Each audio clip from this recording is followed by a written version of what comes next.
And we are live. What is up, everyone? Welcome back to my live stream. My name is Tyler Ramsbey, and just so you know, we are streaming live on 3 different platforms. You can join us on Twitch, on LinkedIn, or on YouTube, whichever one works better for you. On YouTube and LinkedIn, just look for Tyler Ramsbey. You'll be able to find me. And over on Twitch, if you go to hacksmarter.live, it will redirect you to the Hack Smarter Twitch page. So whichever one you want to watch on, you are welcome to join me there. In today's stream, we are going to attempt for the very first time the brand new machine on TryHackMe called WhyHackMe. I believe it came out on Thursday, and as usual, if you're new to my live streams, I do not prep these ahead of time. Don't even look at the machine ahead of time. It's me diving into it blind, and always encourage you to do this along with me. So if you have a TryHackMe account, I think this is a free room. I'll have to double check, but I believe it's free, so you don't even need a subscription or anything. So let's do this together. Get on the TryHackMe VPN, boot up the machine, and let's see if we can do this. I'll do my best to keep my eye on the chat on all 3 platforms, but if I seem to be ignoring you, it's just because I suck at keeping my eye on the chat on all 3 platforms. So just say it again, and I will check out your message. But let me go ahead and share my screen. Here we go. We're going to give Parrot another shot. I go back and forth between Parrot and Callie. Callie, I actually like a little more, but Parrot, I just like the way it looks. So we're going to try Parrot. I was going to start with my hood on, but my ears are warm, so I'm taking my hood off for now. Maybe once I pop a shell, then I can earn the privilege of putting my hood back on my black hoodie, because then I am a real hacker. Here is what we're going to be doing. The only thing I've done is booted up the machine. Haven't looked much at it. It is called WhyHackMe. Dive into the depths of security and analysis with WhyHackMe. And it says it requires a combo of compromising and analysis for security enthusiasts. So we'll see if we're able to do it. It is a medium rated machine, I believe, and it is a free room. So, hey, even if you don't have a TryHackMe subscription, you can dive into it. Only 2 days old, so I might actually be, hopefully I'm not technically breaking the TryHackMe rule of no hint for 72 hours. But look, I'm not giving any hints because I don't actually know what I'm doing. So there will only be a hint if I figure out how to solve the machine. So we'll give it a shot. WhyHackMe, dive into the depths. Here's our IP. The first thing I always like to do is add it to my Etsy host. So we're just going to open a new tab. We'll call it terminal. And the reason I add it to my Etsy host is because that's how it resolves the IP. Then you don't have to remember the IP in case you're new to this. So we're going to do sudo nano. Nano's kind of like a text editor in Linux. Etsy host. Actually, I've remembered that nano on my Parrot machine is broken for some reason. So actually, we'll do sudo pluma Etsy host. There we go. And I'm just going to drop the IP in here, and we will call it WhyHackMe/THM. Control S to save, and let's just see if we can ping it. Okay, cool. So we have it. So the first thing I like to do is do a full nmap scan on all the ports. Once we see what ports are open, we'll begin to enumerate each port and add that to our note. So let's do that. We'll do nmap -p-. That means, hey, nmap, we want you to check all the ports. If you don't do this, it only checks the top 1,000 most common ports. And often both in the CTF and in the real world, you might miss some services running on an uncommon port. So -p-. And then WhyHackMe is the name of the machine, and -v for verbose mode because I'm impatient and I like to see the ports pop up. So we already see we have a web server on port 80, we have SSH on port 22, and we have FTP on port 21. And while that runs, let's get our note set up as well. We will go ahead and add a new node here in Cherry Node, and we'll call it WhyHackMe. And I like to drop the IP in there. All right, we got WhyHackMe right there. So far, so good. And if we go back to this, so far we have just those 2 ports. So then what I like to do is we'll do another nmap scan just so we don't waste time. I also need to make a directory for WhyHackMe, so we'll see the end of that. And so let's just scan these 3 ports that are open, but we'll still leave this running. You can see it might take up to 25 minutes. So we'll still let it run to the end to make sure we're not missing any ports. But we can begin with these 3 ports that are open. So now on those 3 ports, I want to do a targeted scan. We'll do nmap -p 21, 22, 80, -A. That means I want you to throw all the enumeration scripts at it. Let's see what is running on these services. WhyHackMe-THM and -v again for verbose mode. And then we'll copy this into our notes. We'll analyze the scan results, and then we will dive in and see if we can figure out what is going on. Curious, for those of you in the chat, has anyone done this machine, or is anyone doing this alongside of me? Would love to hear from you if you are. You can see this is already done. So the way I like to take my notes is I like to copy this, open up Cherry Tree, and on this main page right here, I just like to paste in all my notes like this. And then in Cherry Tree, if we highlight all of it, and on your keyboard do Control Alt C, once again that's Control Alt C, we can add some syntax highlighting, and make it look a little prettier with our code syntax. And I like to space out these services. And then for each service that is running on the machine, I like to make a separate node, just so we'll keep all of our enumeration in this node so we don't confuse ourselves. So we have SSH. Oh, that's FTP. What am I doing with my life? I'm already confusing myself because I'm not paying attention. Let's change node properties and change this to 21 and FTP. There we go. Let's go ahead and grab SSH now. Right there. Drop that in for SSH. And then finally, we have our web server running on port 80. So same thing, HTTP 80. And drop that in there. So right away, SSH probably isn't going to be useful to us. Generally speaking, you can do some brute forcing and possibly some username enumeration through SSH, but honestly, it's not going to get you very far. So SSH is here so that if or when we find some valid credentials, we can try them on SSH to see if we can get SSH access to the machine. We do have FTP, so this is going to be interesting. The main thing on FTP that we can check is we can check the version. But I can already tell by looking at this version, this is a relatively up-to-date version, so that's not going to be what we need. The next thing we check is anonymous login, and I can already tell based on the results that anonymous login is allowed. We can see that right there, and we have this update.txt, so we might have something interesting here. So those are the two things I check on FTP. So let's do FTP first. Let's log into it anonymously and see what we have here. We'll pull up our terminal. Zexatai, you should do some bug bounty. I can't do it on stream. I do bug bounty occasionally, so I haven't made a bunch of money. My biggest bounty I ever made was $2,000. And I've made like 500 or 300, I don't remember, from cross-site scripting type things. But you're not allowed to do bug bounty live on stream because that usually breaks the terms of service for the bug bounty program because you're showing publicly the exploits before they patch them. All right, let's check FTP. So we'll do FTP anonymous at WhyHackMe.thm. What? I'm blanking on the actual FTP command. It's not FTP. It's oh my goodness. How am I blanking on this?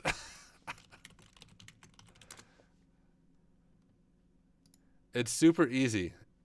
You ever have those things where you just absolutely blank on something when you're talking? That's what I just did. It's just FTP. Well, no, it's a not. Oh, okay, no. I'm thinking of SSH for some reason. You do it first, and then it prompts you for the creds. Silly Tyler. What? Okay, so that's very odd that FTP wouldn't be included in Parrot by default. I wonder if, as usual, I have something broken about my Parrot build. Let's see what's going on here. I'll switch over to Kali if I really have to. Okay, now we at least have it. So now I think we can do FTP anonymous. Yeah, okay, good. My syntax was right the whole time. Thank you. I thought I was going crazy there. Okay, so it's just update.txt. We'll go ahead and get that. But before we even look at it, the other thing I like to see is can we write to it? So if we echo test.txt, and now if we go back to FTP, let's see if we can upload our test document.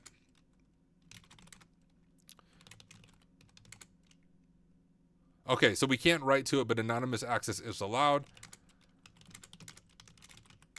So what is this? Hey, I just removed the old user mic because that account was compromised. So let's keep that in mind. And for any of you who wants the creds of new account, visit that. And don't worry, this file is only accessible by localhost, so nobody else can view it except me or the people with access to the common account. Okay, word. Can't imagine it's that easy to get initial access, but we'll find out. We'll just drop our node in there. And so we have this directory right here that we want to go to. This file is only accessible by localhost. So when I see that, I'm thinking we might be able to bypass the localhost requirement by in Cato or burp using x forwarded for header and making it appear like it's coming from 127.0.0.1. That's what I'm thinking initially, but let's see if I'm right. Let's get Cato pulled up and working. We'll drop that over here. How's Mmap doing? No other ports? Okay, so far so good. Let's pop open Cato. And we'll just do my CTF project. And if we pull up Firefox here, let's try to go to HTTP WhyHackMe.thm. I don't remember the directory. dir pass.tech. So if we just do it this way,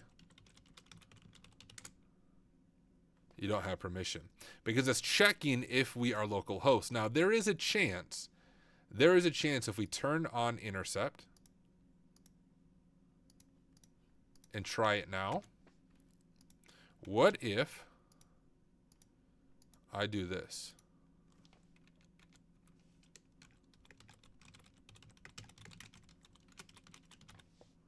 And make it think it's coming from there. Okay, that didn't work. So then the question is, if something like that doesn't work, there's a few other things we could try. We need to find SSRF, maybe on the web server. You see, if we find SSRF, what that means is we're able to make a request to the web server or any internal resource that looks like the web server itself is making the request. So if we enumerate the web server and we're able to find SSRF, then we can make a request to this and it will come from localhost and we'll be able to get access to the file. Looking over the chat, Christopher said, how are you liking Cato? I've been staring it down. Cato's fine. I mean, it's definitely still missing some of the stuff from Burp. So like when I do pen testing for my day job, I use Burp Suite Pro, but I know a lot of people don't have access to Burp Suite Pro, whereas Cato, even the free version of Cato, they have Automate, and Automate is sort of like Burp Suite Intruder, but nothing's rate limited. So you can do everything on the free account. You're not rate limited on some of those things. It's built up from the ground up in Rust. Really handy there. If you do get the Pro version, which is only $10 a month, super affordable, you can say, hello, robot friend. They have kind of a fork of ChatGPT built into this that helps with web application security auditing. So a little less restrictive on the questions you ask it based on whatever prompt they start with. So overall, I like it. I really like the developers, super supportive. So yeah, anyone and everyone should check it out. I will say, if you do check it out, if you use Hack Smarter on checkout, you do get, I think it's $10 off, and I get $10 too. So win-win situation. If you get a pro subscription, use Hack Smarter on checkout. But all right, let's go here and just jot down what I did. Attempted to use X forwarded for header, but it did not work. If we can find.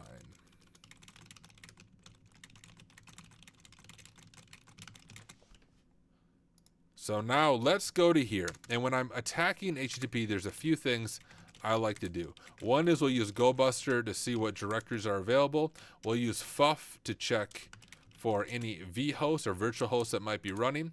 We'll use Nikto for a basic web vulnerability scanner. We'll check things like the source code, and then we'll just browse the website. It's going to be our small little to-do list here. And let's get some of these scans running. I don't want to open this terminal though. Let's go back to my original terminal here. There we go. So let's do GoBuster first. We'll just name this tab GoBuster, and we'll do GoBuster first. Let's make sure we have it. Okay, we do. So GoBuster dir URL, I believe, first, and we'll do HTTP WhyHackMe-thm, and then W user share wordless dir. What are the wordless on here? Oh, we have dirbuster. Okay. Directory list 2.3 medium.txt. All right, we got GoBuster going. Do I have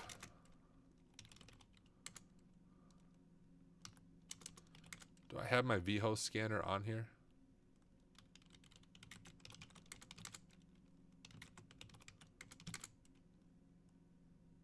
I do, okay. Let's do sudo move vhost fuzzer to user local bin. All right, now we can go back to WhyHackMe. And then if we use vhost fuzzer,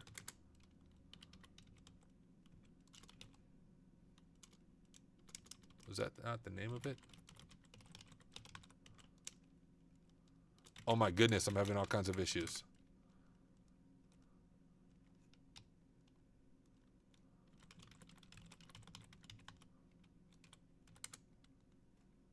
Okay, so that works.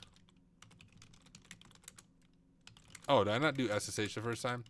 Guys, I don't know what my issue is tonight, but I'll eventually figure it out.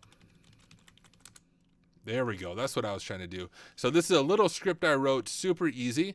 But the reason I wrote the script is because I always forget the syntax for fuff to do this. If you want to check this out, just go to my GitHub, which is github.com tenebrae93. And you can find this little simple script. Go to my GitHub, go to offensive security, and you'll find the script there. But it's nothing really groundbreaking at all. But let's do our vhost fuzzer, and we need the domain first. So our domain is whyhackme.thm. Our word list is user share word list. Do I have sec lists on here?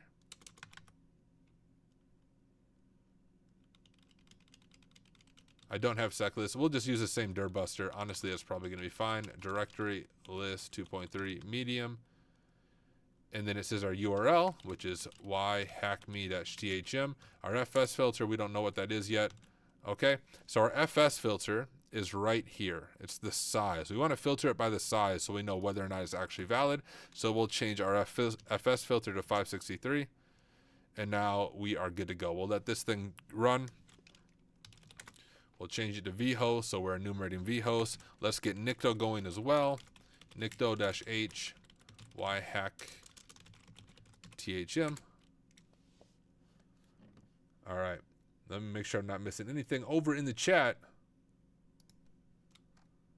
Christian said, oh, okay, nice. Yeah, I use Burt Pro daily as well. Yeah, I wouldn't replace Burt Pro yet, at least for my actual like web app pen testing job.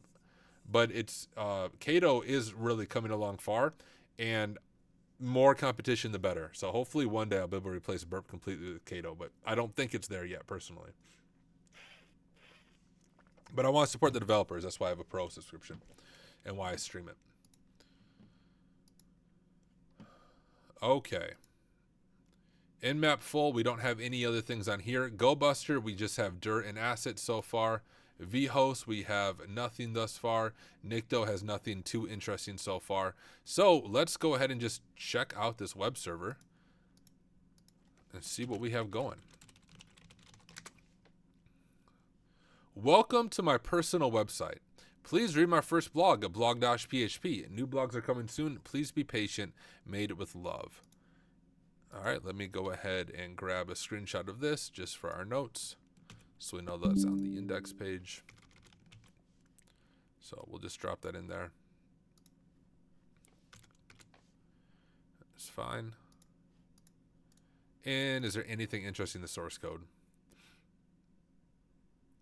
Nope, just redirecting us to blog-php. So let's go there. Okay. Hello. Welcome to my blog.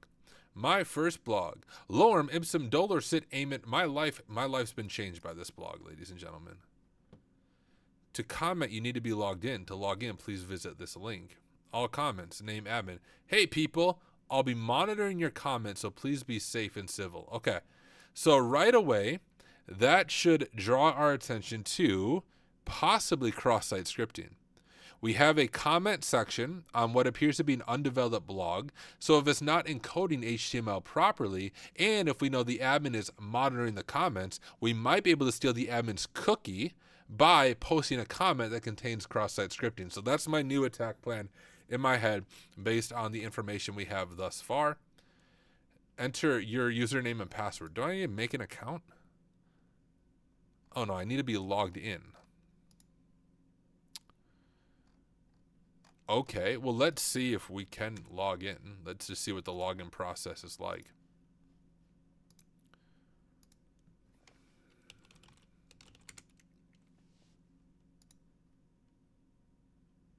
Okay, so it checks for a username. Who was the account that was hacked?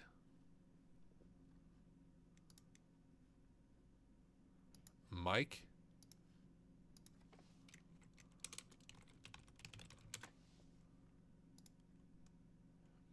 So we have a user named Mike. Maybe. It says they removed the account. But what does that mean? Did they remove the account on the blog? Or did they just remove the account on the server? Is Mike still around? Do we have admin? Well, we can try to brute force this with Hydra or with Kato.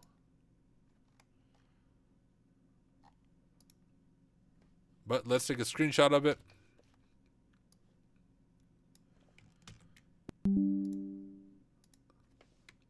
Oh, let's go to HTTP.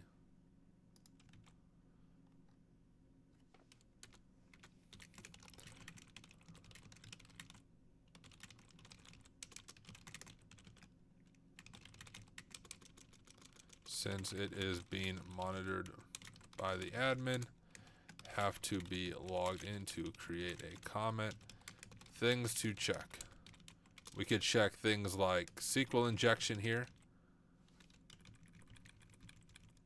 Just tab that over.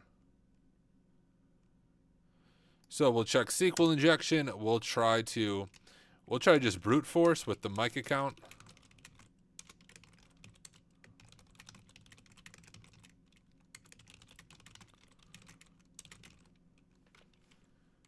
All right, those are my initial thoughts.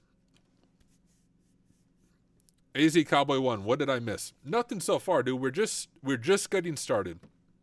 I've only been on stream for about 20 minutes, and we are doing the new WhyHackMe room on TryHackMe. Just released 1 day ago, or 2 days ago, I think. Super new, and we're just diving into it. We have a login page. We have some interesting stuff in FTP that if we're able to get SSRF, we might be able to read stuff. But really right now, I'm just playing around with things. I don't have any set path. I have an idea on what I think the path's going to be. There's this blog, and there's this note right here.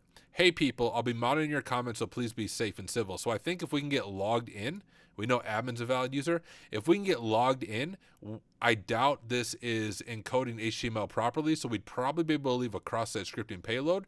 And if the cookies aren't set securely, we'll be able to steal an admin cookie. So that's my attack plan, just looking at what we have so far. Zach said, have you done the SOC analyst pathway from THM? I have not, but I'm about 50% of the way through the SOC 2 pathway on TryHackMe. Advice for OSCP. Honestly, that would take more time than what my live stream allows. I do have a video on my YouTube channel from when I passed the OSCP giving a bunch of advice on it. So honestly, just watch that video. If you just search for how I passed the OSCP in 8 hours, you'll be able to find my video. Check it out.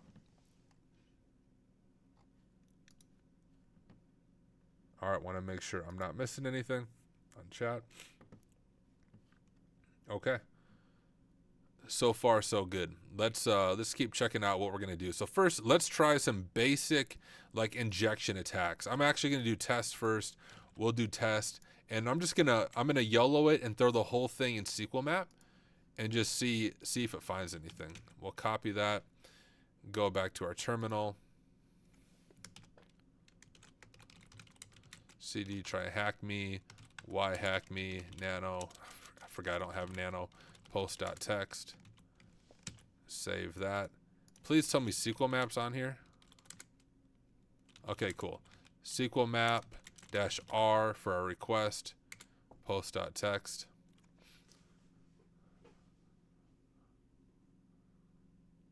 We'll give this a shot.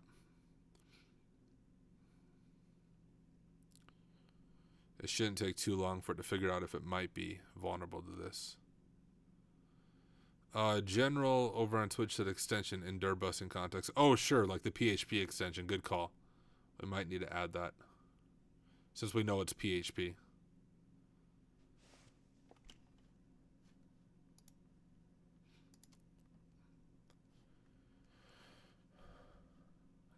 Come on, can you go away, dude? Like, freaking...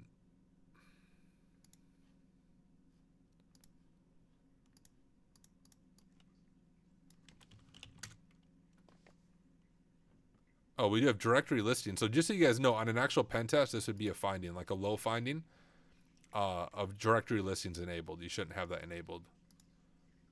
This is just CSS file, so it's not going to be anything interesting for us. But let's change this search for .php extensions, which to be honest, I'm not even sure how to do it in GoBuster.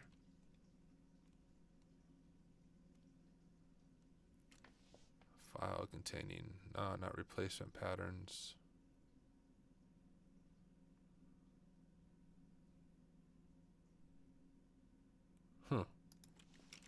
I don't know how to do it in GoBuster. I know how to do it in DirBuster.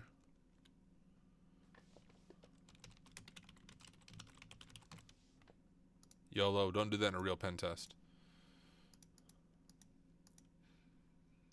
User, share, wordless, DirBuster, directory list medium, file extension PHP. Okay, perfect. We already have that. And let's start that. And hope it doesn't crash because I sent it a bunch of stuff. I'm guessing vhosts aren't the way in. I'm actually just going to stop this just to free up some processing power. Oh, we have a config.php. That's interesting.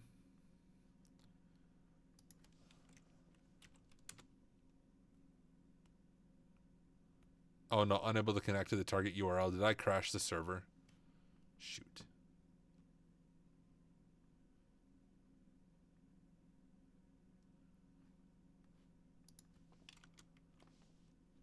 That's why I said don't do that in a real pen test, what I just did with GoBuster or DirBuster.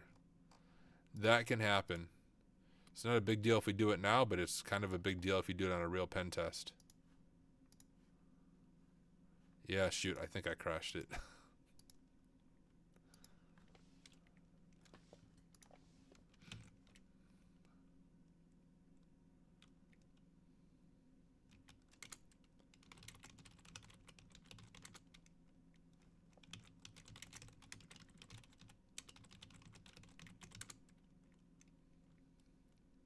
I crashed the web server, ladies and gentlemen. So in a real pen test, I always limit it to 5 threads because sometimes if you do more than that, you're going to run into the issue that I just had, which is you will crash the web server. Oh, this isn't erroring yet, but I definitely can't access it. Oh, there's a register.php. Well, let's fix my mistake real quick.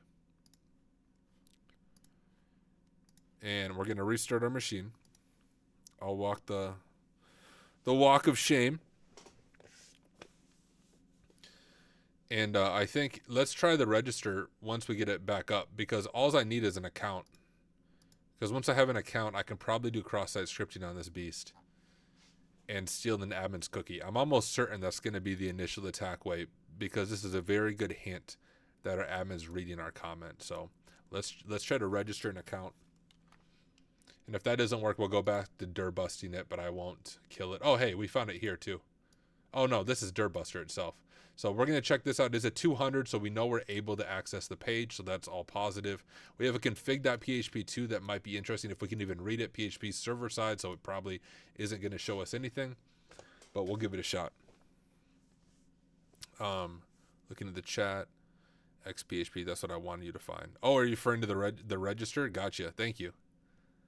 Empire says, was the Apache version 2.4.1? There is an Apache HTTP server, patch reverse remote code execution, exploit DB. Is there? I'll check that out if this doesn't work. The room itself, though, like the context of the room, seems to be pointing us to cross-site scripting.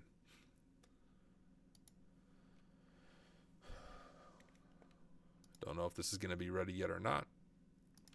I'm just going to stop the in-map scan. And we'll do sudo pluma etc hosts. We have to update our IP.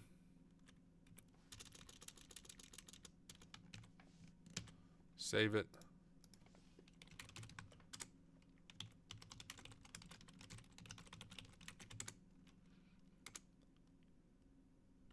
There we go. We at least have a connection back now. So let's check out config.php and then we'll check out register. Okay, yeah, I assume we wouldn't be able to see that. Oh, look at that. Please enter your desired username and enter your password. All right. Let's capture this with Kato so we can see what it looks like. Okay, so even on this, there might even be something where we can do like, there's another parameter like and admin equals true or something like that. So we'll keep that in mind. We're setting this cookie right here. Let me just send this over to replay, and I want to see what the response is when I create the account.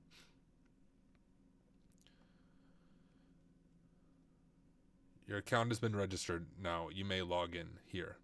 Can I create my account twice? Username already taken, so we can't take over the admin account by that way. All right. So let's try to log in now. Hack smarter 1 2 3. Okay, awesome. You can now comment on blog. See, it's really pointing us towards what I think is cross-site scripting. And we can do a simple test lol. We'll just do test. And I mean, so sometimes you can actually do it right in the comment. We don't even have to intercept it. Oh, if I could do my syntax right. There we go. Let's try that and hit submit. All right, so that may not have worked, but we can try to capture it and see how it's encoding it here. So we have this comment here, and then it's doing it. And what I like to do in a real assessment is check HTML injection first. So if we do submit here, we'll just throw this over to repeater. We can send this one through. Go to replay. What if I put HTML tags around this? Hit send.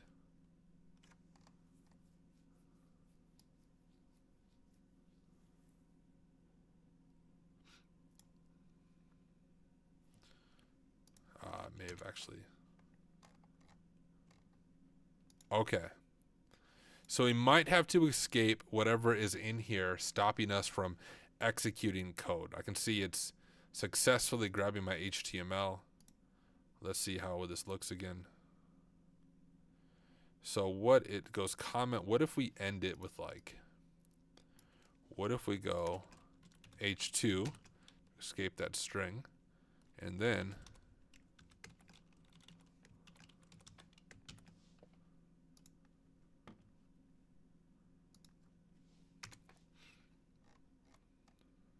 okay, nope, that doesn't work either.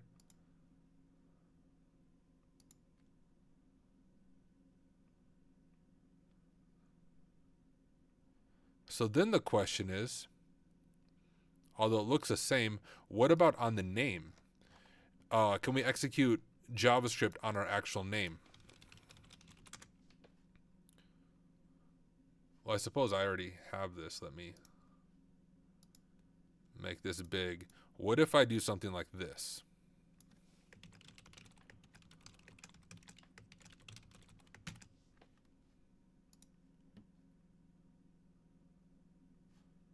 Okay.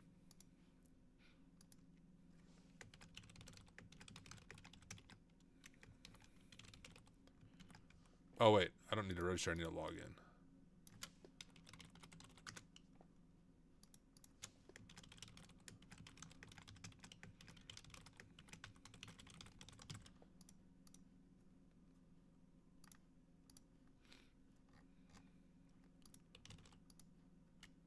Hey, I got cross-site scripting, ladies and gentlemen.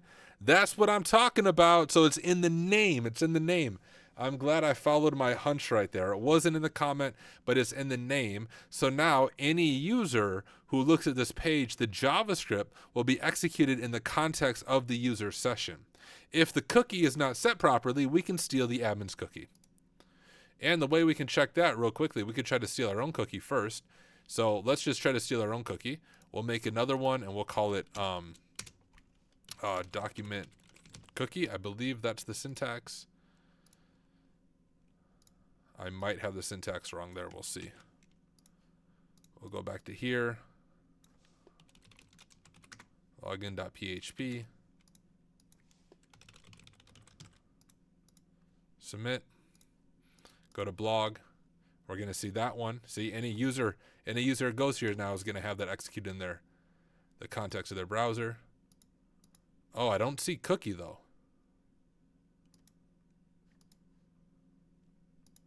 Is it actually set securely? Either way, this is going to be the way in. I know it. One of these ways. And actually, let me, before I get too excited,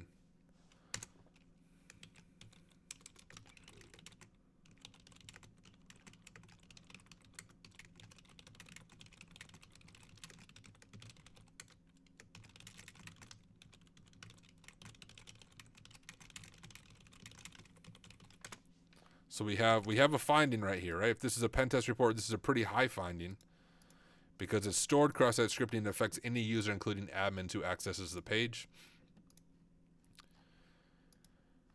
And now if we go over to more tools, web developer tools, make this a little bit bigger. If we go over to storage and we look at our cookie, okay, it should be only true, secure, false. I think we can steal the cookie. And the way that we can do that, there's a few different ways we can do it, but one really good way that I learned in Hack the Box Academy, let me show it to you guys. I might have to log in real quick. And I'll give you a glimpse. If you've never used Hack the Box Academy, I'll give you a cool glimpse of it real quick. Hopefully Hack the Box Academy doesn't get mad at me for showing some of this, but they'll get over it. I'm advertising for them, so they can wipe their tears with dollar bills. All right. So Hack the Box Academy has a really great cross-site scripting module.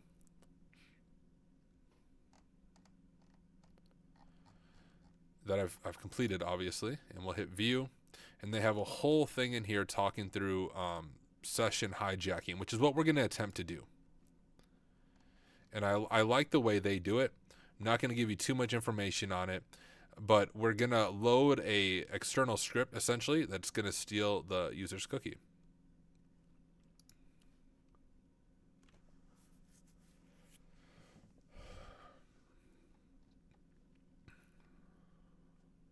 So here's kind of what our exploit's going to look like in our JavaScript.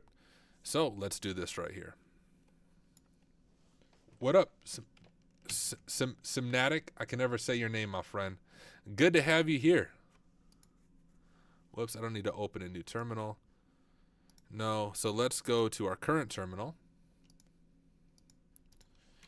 And so we know it's cross-site scripting. I'm pretty sure we're going to steal a session. Let's make a directory and we'll just call it web server. We'll go into web server right here. And now we're going to do plumoscript.js and we're going to paste this in. Fasty said, sadly, Hack the Box, in my opinion, is way too expensive if you want to do Academy and machines. Yeah, it is true. That is one of the downsides of Hack the Box is the way they split all their service offerings up. I have a .edu email, so I got the student discount in Hack the Box Academy, which is only $8 a month. But that's a huge advantage of TryHackMe. With the one subscription, you get access to everything. All right, so here's what our script.js is going to look like. So we have that. Oh, this might be my kid's school saying there's a snow day tomorrow. 1 second.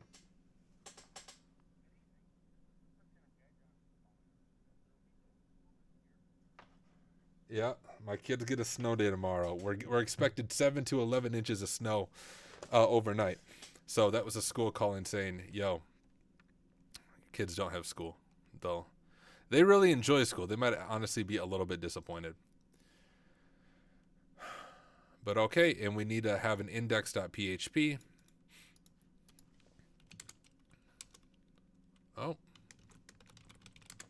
Why do I have this open? Oh, because I didn't close this.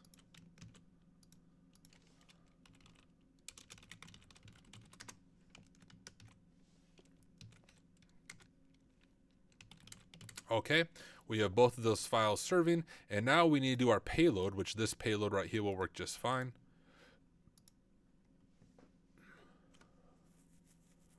Oh, good call, Mr. Longpig. We could try that as well. Can you use cross-site scripting to perform the SSRF? You might be able to.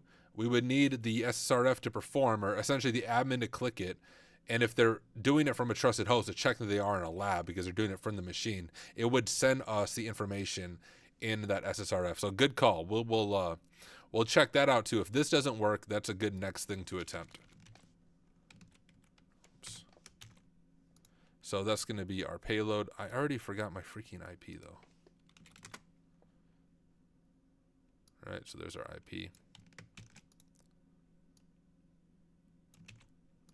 Okay, so we're going to set our username to that because remember we discovered the cross-site scripting was in the username, not the comments, which is what most people would think. We discovered it on the username. Make sure I'm not missing anything in the chat. It's exactly why I tried doing stuff on THM. I would love to do Hack the Box, but the price. Dude, you can stick with TryHackMe. TryHackMe really is an excellent resource.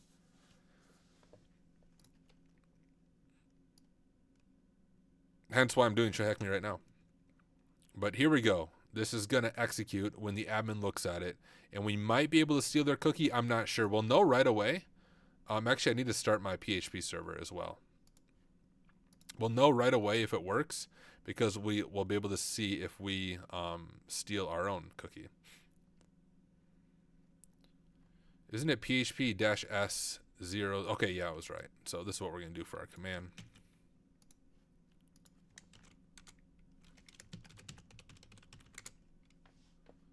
Okay, we got that going. Let's go to Cato. Here we go. Send. Okay, our account's been registered. And now if we go back over to here, this is a room, not a module. I'm just using Academy for a quick reference point. You're not allowed to live stream their modules. At least not the one. You can live stream maybe the beginner ones. Yeah, dude, the recent WhyHackMe box. So, Somnatic, your TryHackMe staff, as soon as I started doing this room, I was like, shoot, I might actually be breaking TryHackMe rules because I'm not sure if it's been 72 hours. So if I am, tell the rest of the TryHackMe staff I apologize. I realized it after I started streaming. All right, let me go ahead and click submit. All right, now we can go to blog.php. There's my other cross-site scripting. And now if we do, hello admin, you're my best friend.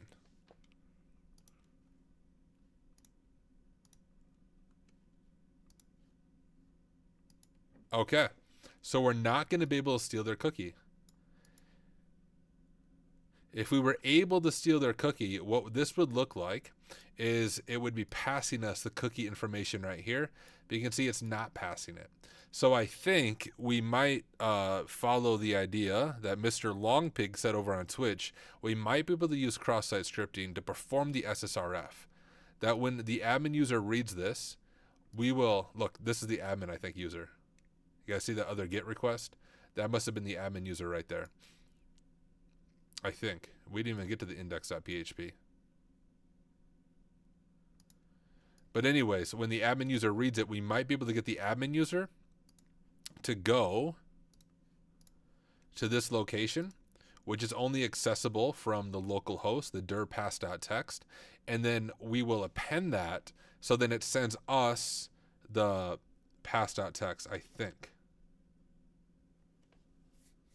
And Somatic over on YouTube said the 72-hour rule is usually for write-ups and such. Streaming is generally fine unless the room creator specifically states it in the room. Okay, nothing stayed in the room. All right, I'm not breaking any rules. Awesome. And that's one huge advantage TryHackMe has over Hack the Box. Hack the Box is like uber strict on all their active machines. Like I'll get my Hack the Box account banned if I were to jump on Twitch and be like, today we're going to do the most recent active machine on Hack the Box. Whereas TryHackMe is a lot more streamer friendly. Over on Twitch, Reckless Gizmo said also, which one would you recommend, THM sub or Hack the Box Academy sub?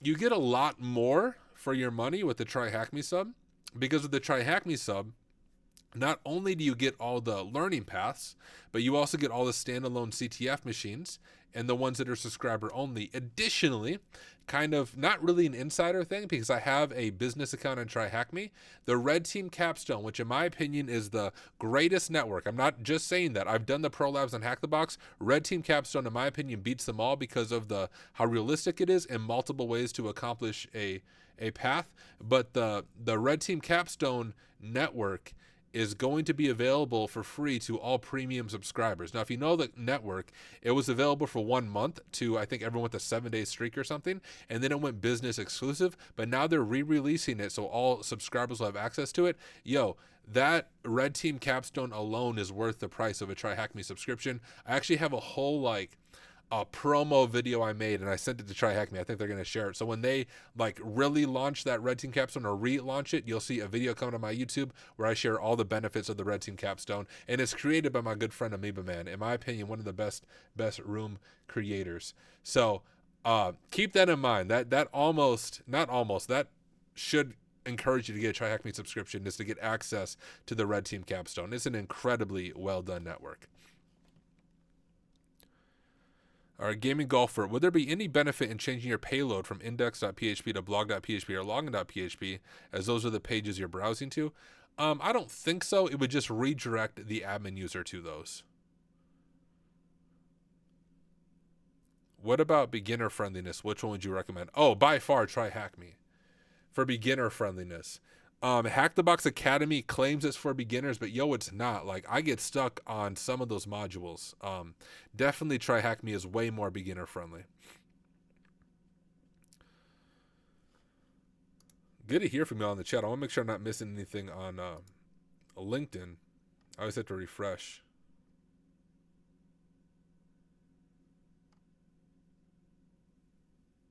Oh, yeah. So, Christopher, if you're still on LinkedIn, he said, I'm not seeing chat in real time. Is this normal until I post something? It's something weird with LinkedIn. It's even same for me as the one streaming. I have to refresh LinkedIn to see the chat. If you want the chat that works a little bit better, if you go to my YouTube page, which is just Tyler Ramsbey, or to Twitch, which is hacksmarter.live, you're able to see the chat a lot easier that way for those of you on LinkedIn. But I'll still do my best to pay attention to LinkedIn. All right. I think I'm caught up on all the chat. So if we do document.location, let me think of how that might work. Look at this. So you guys can see this. We actually know for sure this is the room, because you can see my IP. You guys catch it? My IP right here. These requests. Now look, this is the admin. So we are executing JavaScript right now in the context of the admin. We know that that's the admin because that's the other IP. Yeah, over in YouTube chat, someone said, hey, Tyler, when I use Intruder for brute forcing a burp, it takes a long time for trying 10,000 passwords. You think it's because I'm using Community Edition? Yeah, dude, the Community Edition rate limits the heck out of you. Get Cato. You're not rate limited on Cato, and you can do that in Cato. So if I cat out our script, what if we change document cookie to document location? That'll be the first change we want to make, right?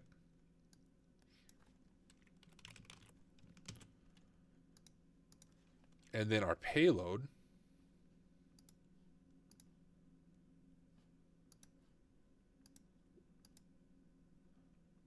Oh, our payload is just going to script.js. Why do I keep opening that terminal? Freaking stop.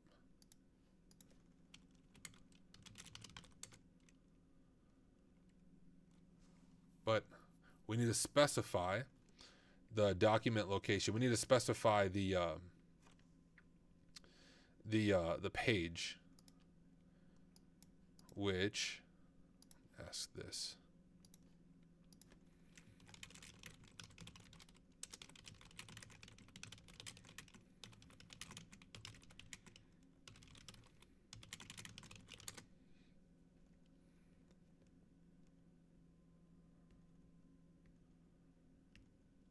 So what if we do something like that?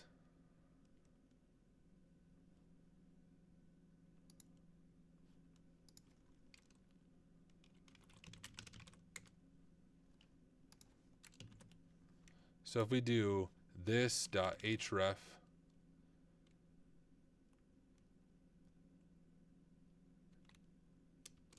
equals, and then we do the directory there. Someone tell me if my syntax here is freaking terrible, because it might be.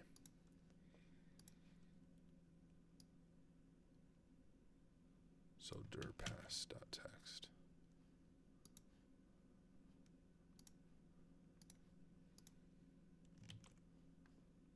Double slash. So then, if this works in my head, the admin user will go to this. It will execute the JavaScript, which will pull down script.js, which should send the results of document location href of the pass.text over to me. Have I seen or done the Bandit Network on TryHackMe? I've seen it, but I haven't attempted it yet. Gaming Golfer said, if you're doing this on a real engagement, what are the chances of these actions getting flagged by a SOC team or a SIM? All depends on the organization, but when you say real engagement, I'm a pen tester, I'm not a red teamer, and there actually is a big difference there. In my video where I introduced the red team capstone that will be coming out in the near future, I explained those differences, but in summary, red team engagement is usually when you're trying to be stealthy. It's often 3 months, 6 months, maybe even a year, where you emulate an APT or an advanced persistent threat. A pen test, which is what I do, is very limited by days. So if I'm doing a web app, it's often like a 5-day assessment that I'm doing. And so the goal is not to be stealthy, is to find all the vulnerabilities I can in the application and report it to the client. So actually when I do a pen test, they're often turning off the web application firewall, everything like that, because ultimately an attacker would be able to bypass that. And they know I'm doing the pen test. I'm not trying to be stealthy. So I'm spamming everything at the web server, because it's often in dev environment as well. So in a red team engagement, yes, you'd probably get caught, but in a pen test, this would be totally fine, because a client wants you to find every possible vulnerability. They don't care about stealth most of the time. Hopefully that helps. But okay, I think our script.js there is good. And we should be able to actually use the same account we're using, because the name of our account is our payload. So if we just go back to our PHP script right here, we should just be able to honestly wait, I think. Because every time the admin user goes to the comments, it should execute. Here's our names. Try it ourselves. Yeah, so we know it's working. Now we just have to give it a little bit to see what happens when the admin user clicks it. Over on YouTube, they said, does Kato have all the same features as Burp? Nope, not yet. It has quite a few features, but not all the same ones yet, especially things like extensions and that kind of thing.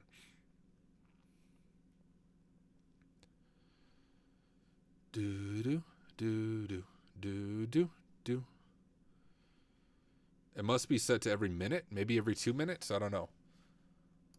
Let me refresh LinkedIn, make sure I'm not missing anything over there.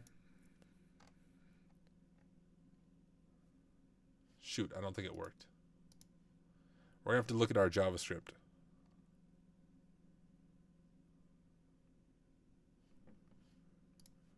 Let's try.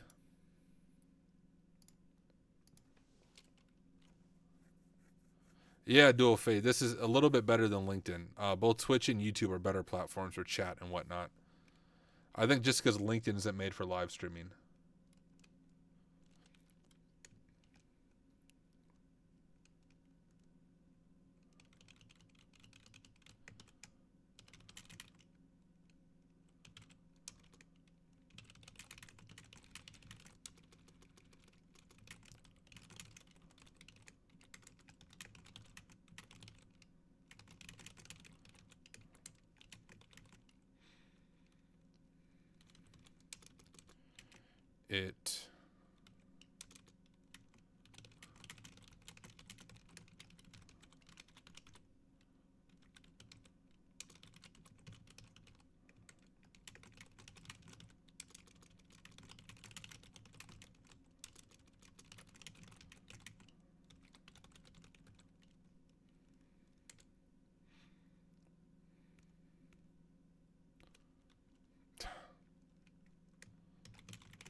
Gotcha. All right, let's see if we can understand this. So we're just setting the path. Oh, I think this is what I was missing right here, the XML HTTP request. So the function run when the request completes. Send the content to the specified IP address. Make the request to the file content. Okay, this is the key piece I was missing, I think. And I also don't know if I did the right path or IP in there. Let me just check my notes real quick. 34, yep, right IP, dir pass.text, right path, I think. So what if we save this as our script?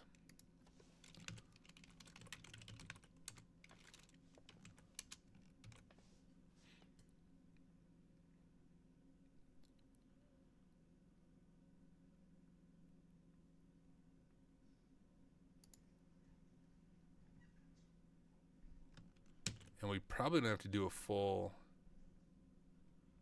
PHP server. Because what does our index.look look like?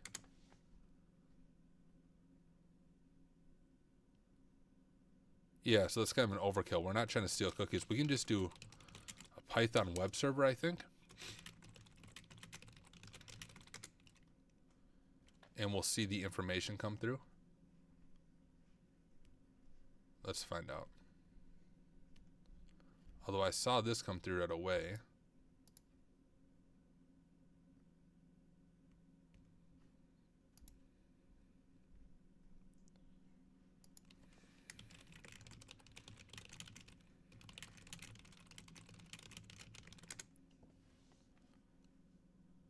All right, bedtime. Peace out, Somnatic. Thanks for joining us. Yeah, this is all I'm doing.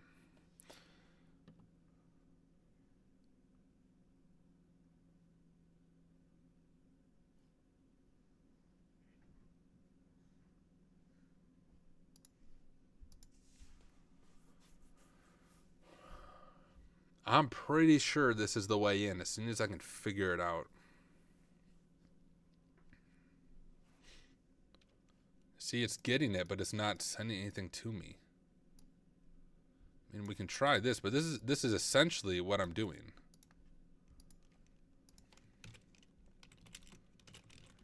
I don't have an ammo.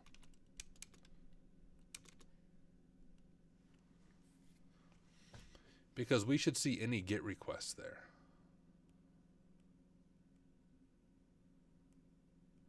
I wonder if it's the...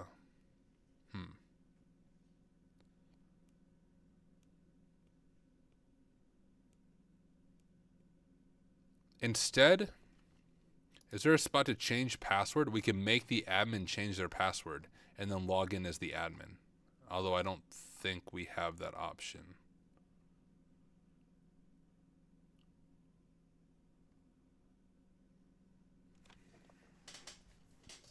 Let me just see if I can make the admin, like, do a comment.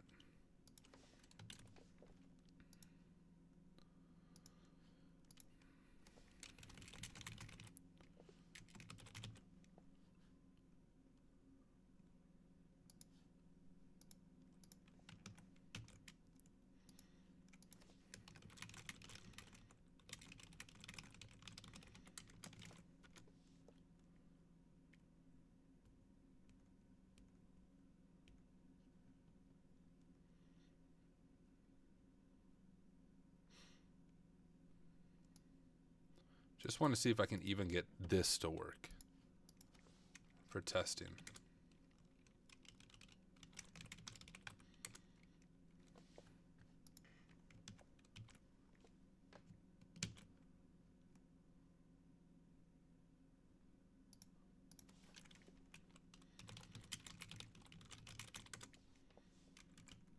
Sudo it.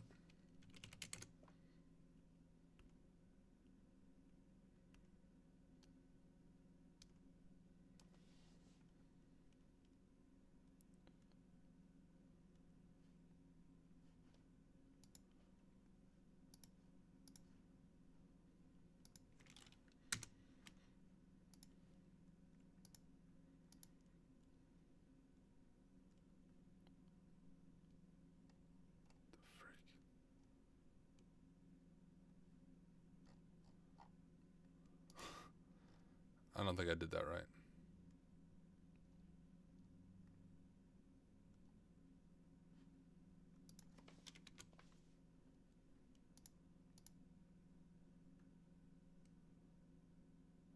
It's sending me like the freaking HTML.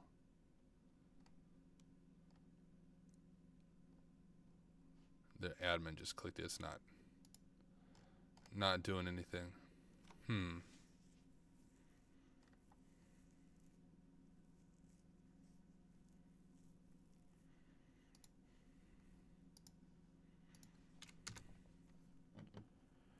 I want to see what this request looks like.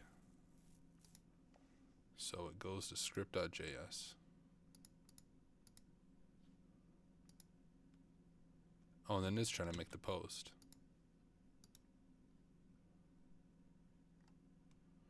Oh, and it does make the post.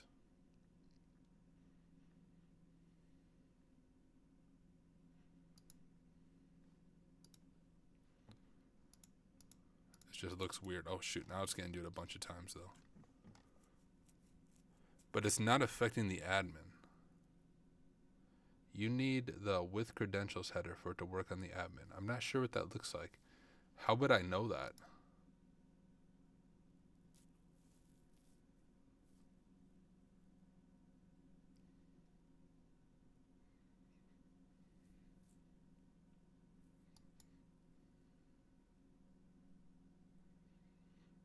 No worries. Run that. How do you know that I need the with credentials header?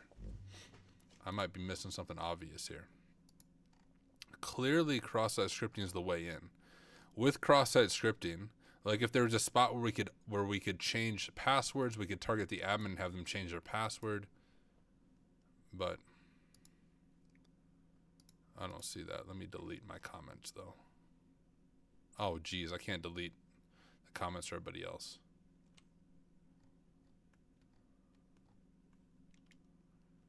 How would I exploit this?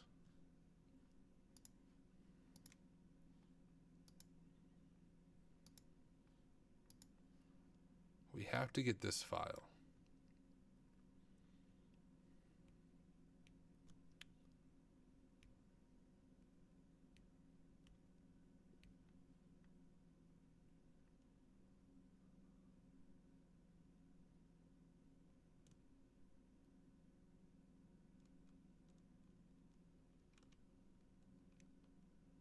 Nope, I can't hijack the session cookies because they're set with HTTP only. It doesn't let me get the session cookies with JavaScript.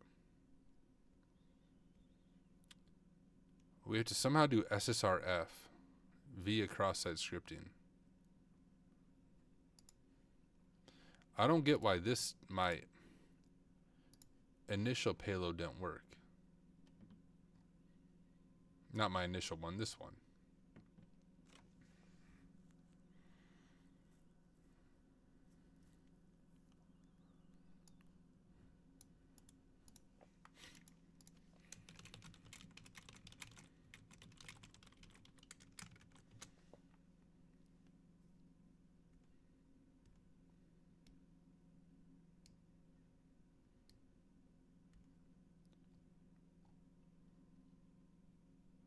Oh, sure.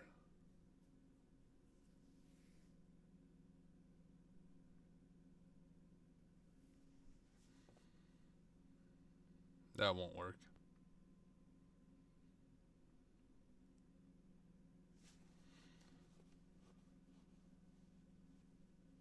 Because the with credentials passes the cookie in the header. Maybe change the post to a get on the pass.txt endpoint. Oh, shoot. Is it a GET request? That would be it. Here, let me look at this a little closer. Let's just grab this whole thing.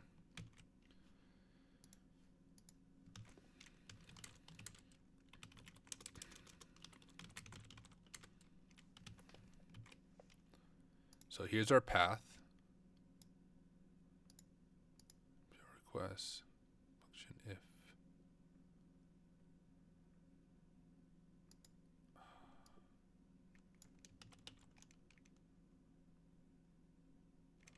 Oh no.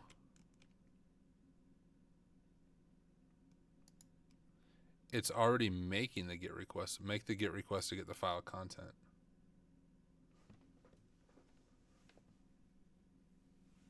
Send request open. I don't think... All right, we got nothing to lose. Freaking... To see if anything happens.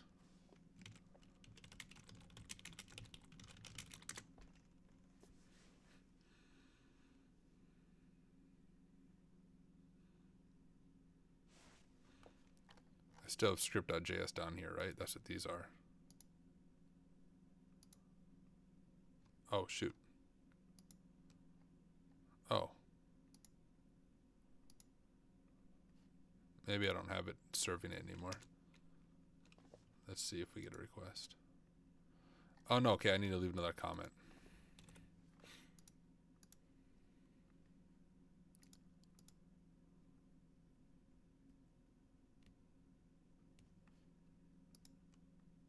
Oh, hey. Oh, shoot. It's making the request to me. Oh, because... No, okay. No, I got it. Because it's my computer. Now, hopefully, we at least see this, right? So it's trying to do it to me. You guys catch that? It's actually executing it properly now because it's trying to do a GET request to dirpass.txt, but on my local machine. Shoot. It didn't work on the admin user, though.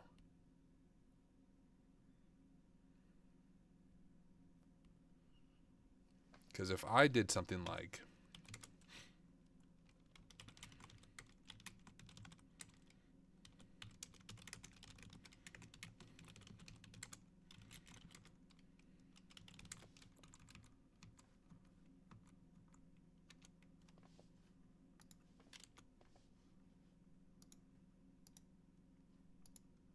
Oh, but we don't have any way for it to append it out to us.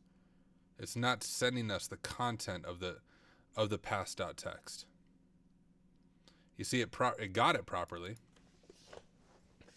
All right, I'm gonna get it to work on myself first. Then we know it will work on the admin user.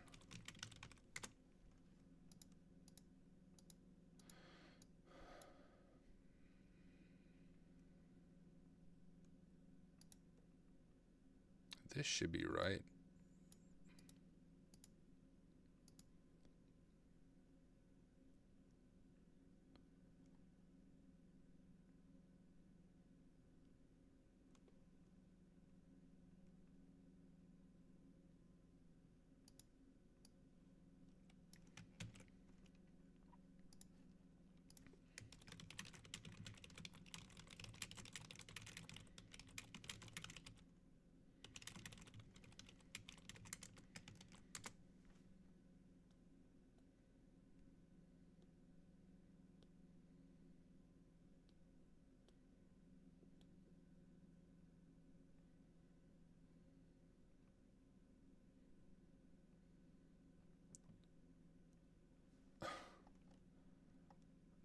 All right, let's try this weird one.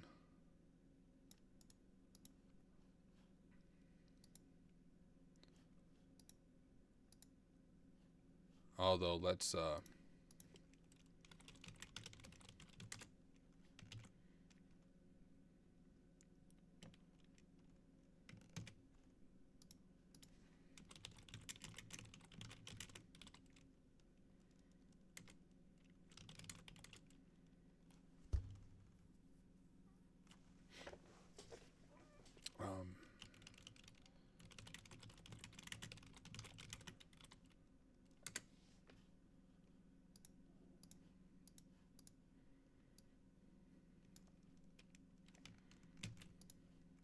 just do...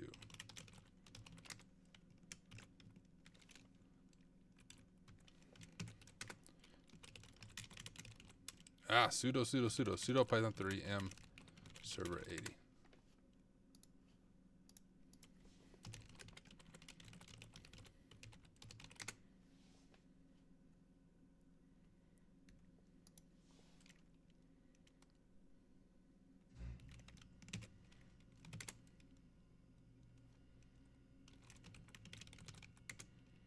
Gosh dang it.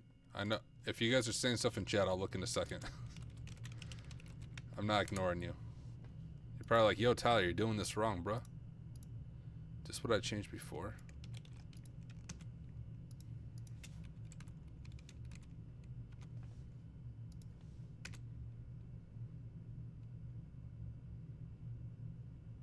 That's not working at all.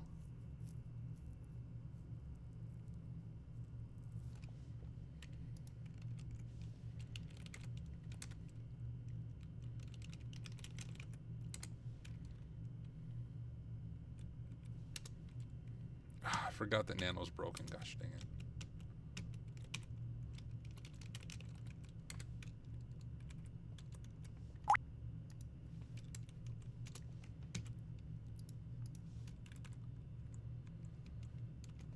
So this part at least works how it did, right? Okay. So what if we append it then? Ah!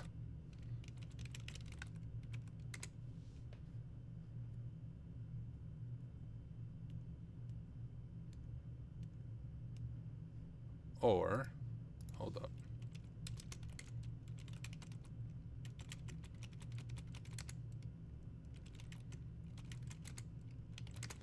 How did I do that?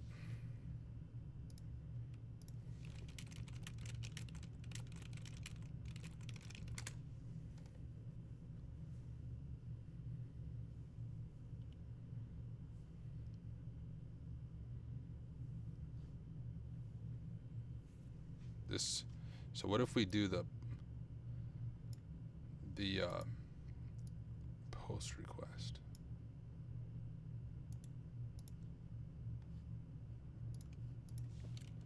I'll explain what I'm doing for all of you who might be confused right now, if it works.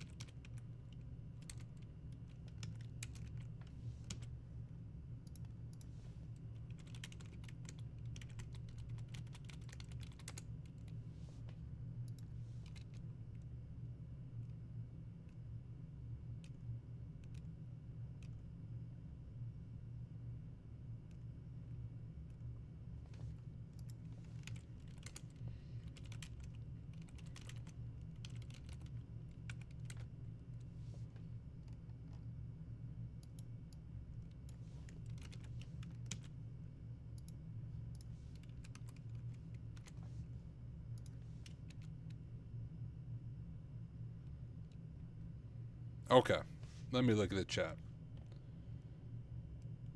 Hijack, maybe RawNet. So it's probably sending it to you as a post data. Okay, so we had a similar thought, but since you have a simple Python setup, you're not getting the data.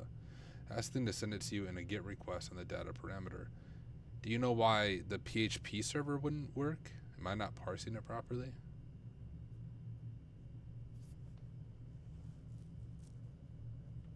Maybe something like that. Data, this response.text. Okay, we'll try that. We'll give that a shot. Imagine it works when he delegates the word JavaScript at the top of script 2. Wreck this gizmo. So what are we trying to do? So here is the attack path in my mind. When you can execute cross-site scripting, it means you can get the target user to do, well, anything client-side. It's executing client-side code in the context of their browser. And we know, based on this update.txt, that there's this file that contains credentials, but it's only accessible from localhost. So my thinking is if we can use JavaScript to get the admin user to go to this file in their browser because they are localhost and then send us the content of that file, we will have credentials to SSH in as the user. Does that make sense?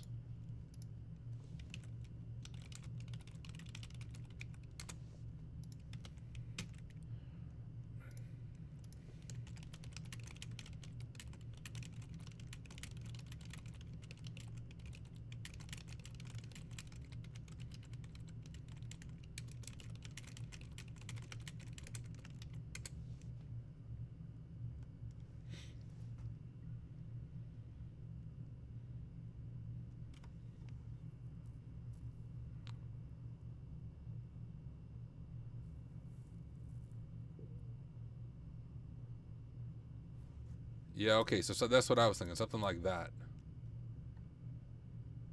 Good robot. Okay, let's test it on ourselves first. That's what I thought. I thought I would see the post request, but I'm not seeing it.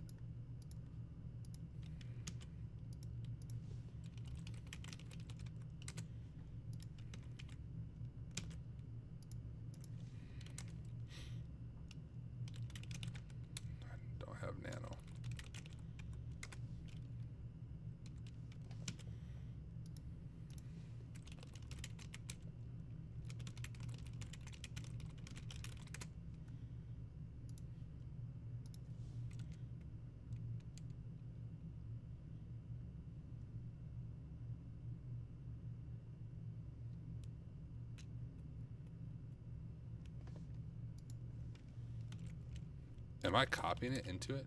Oh, it's just comment. It's a comment, so it doesn't matter. Are you talking about... Oh, why am I doing that? I don't know why I'm doing it. I didn't even realize I was doing that. Thank you for pointing that out.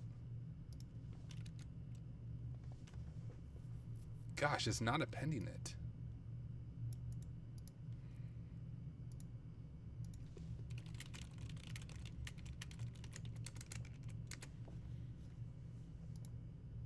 Are you freaking joking me? What do you mean it's reached the limit, bruh?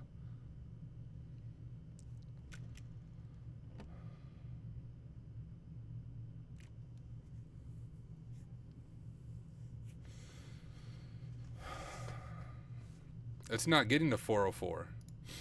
I actually have it. So look, it's actually a 200 on it because I'm to test it locally. I made the directory cd dir, cd dir, cat pass. So like I made it locally. We should be seeing tests come through.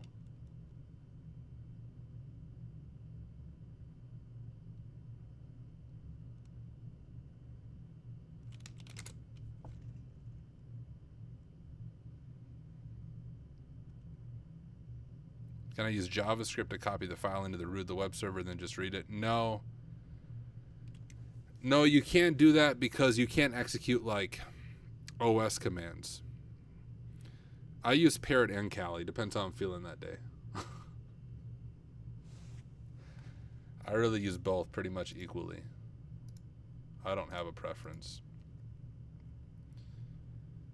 Jeez, I'm not sure.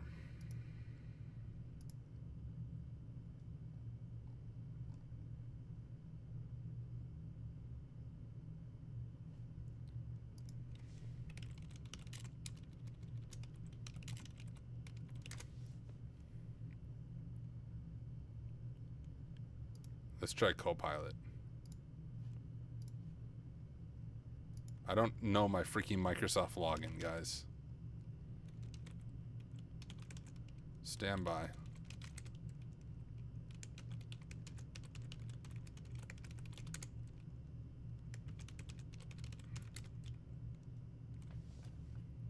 Did I get it? Oh, okay.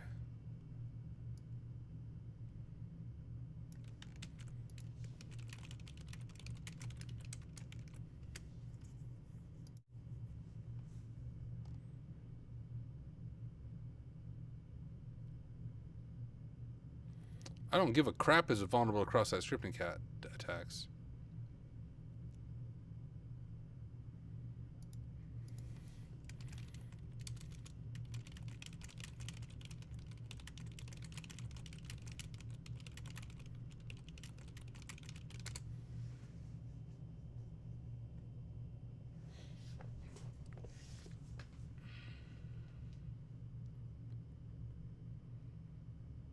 It exists.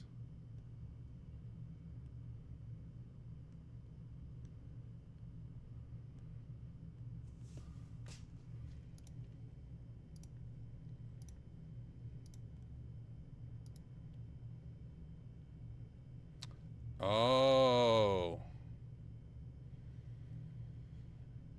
That'll be our issue. I bet that's what it is. So if I do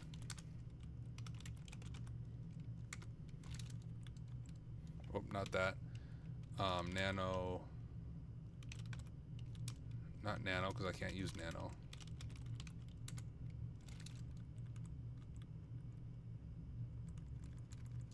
If I change this to the right IP,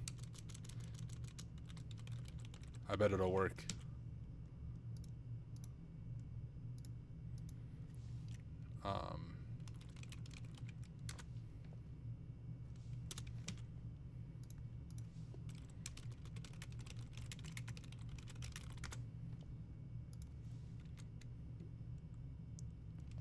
No.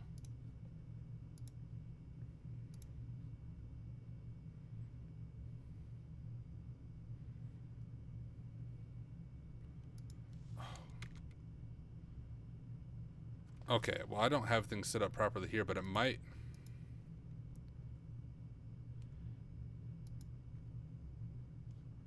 Oh yeah, good call.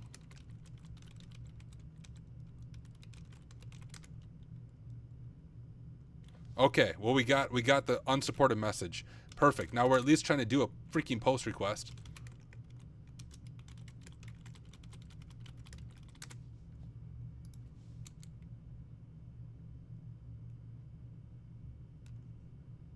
It's not sending me any freaking data.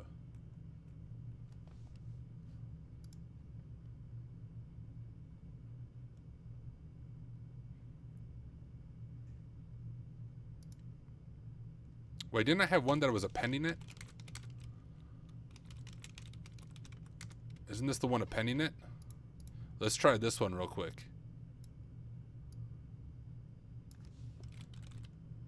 10.13 4.234.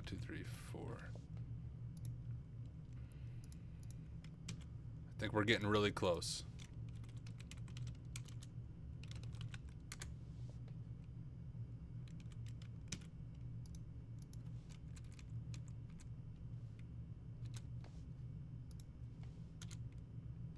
Look at that, guys. I have it working. See that?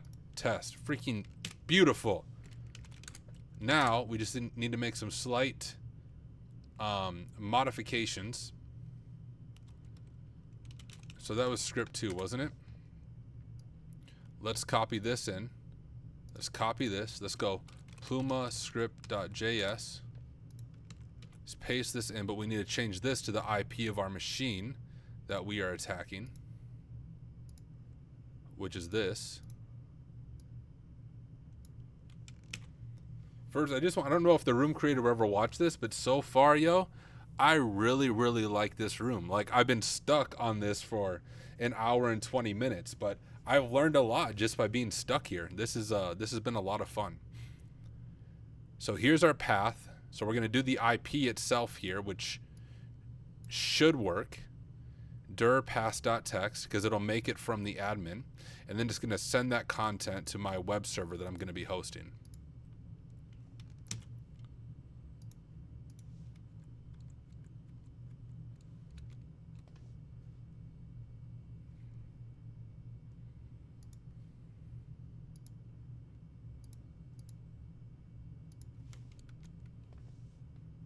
Okay, cool. I just want to make sure it was still running. So we still have our JavaScript on the page. You can see it did a GET request from my IP. Now we just need to see what happens when the admin does it. Fingers crossed. No! It didn't work. Why?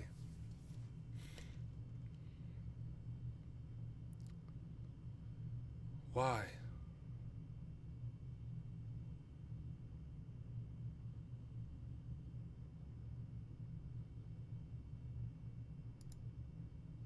Maybe the admin expects it to be on 127. Maybe, yeah, maybe there's not CORS protection in their browser. Like maybe they're using some weird headless browser, and if I just do 127, it might still work. Right? But isn't that kind of what I already tried? Well, let's try it.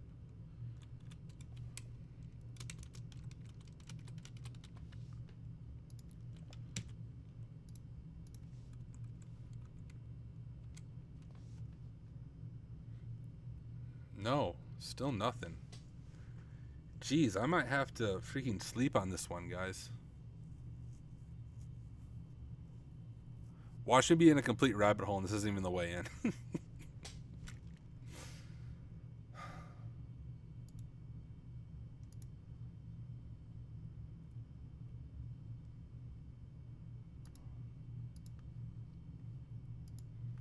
Gosh, it feels like it would be the way in, though.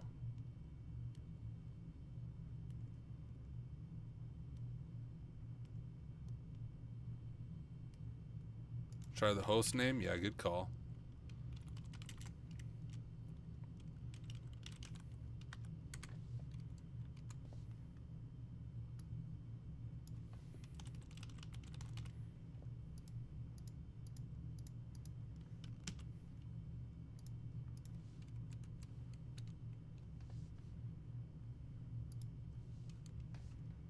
I mean, mine won't really matter because mine's obviously not going to work. I'm going to get different error messages.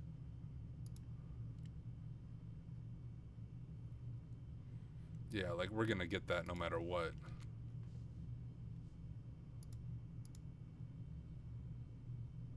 I guess I didn't get that. I just got forbidden.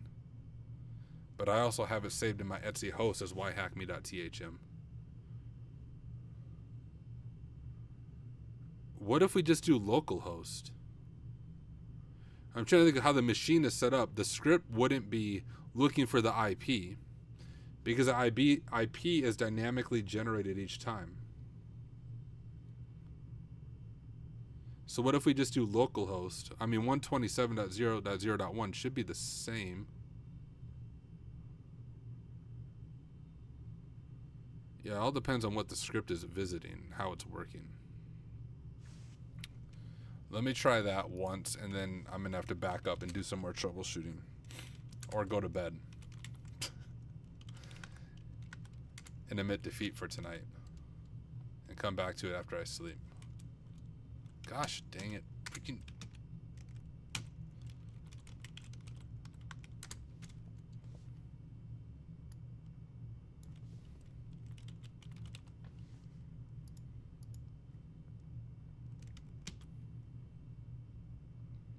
Yeah, that's exactly what the hint said. That's what I did, though.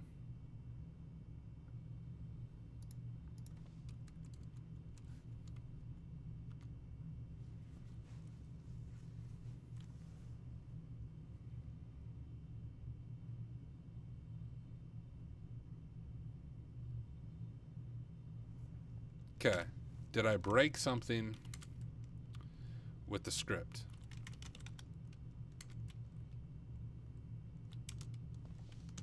Let me do it to myself again. No, wrong thing.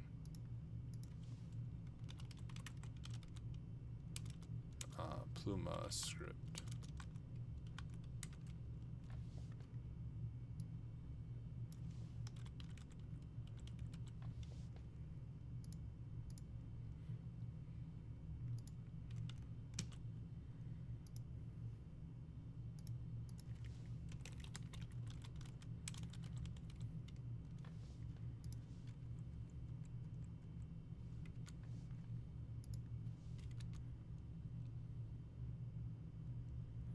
Oh no, my script's not working the same.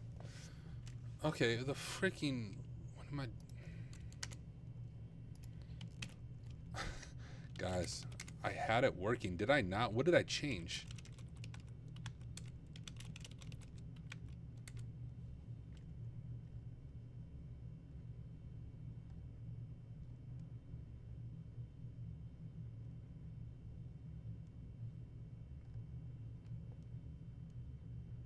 Oh, did I not do test.html? Gosh, I'm dumb. You're right, I didn't. Okay, no, so it does work.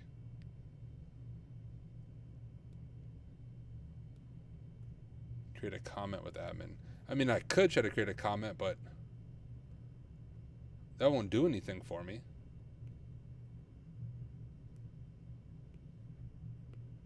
Like, I won't be able to get the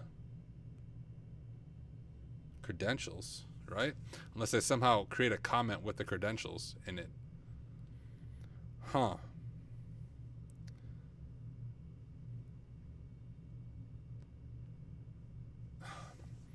That's why I do like doing machines that have like walkthroughs, because then you don't get completely freaking stuck. Then you at least see like what obvious thing am I missing, but there's not gonna be any walkthroughs for this. I'm pretty sure. Oh shoot, is there?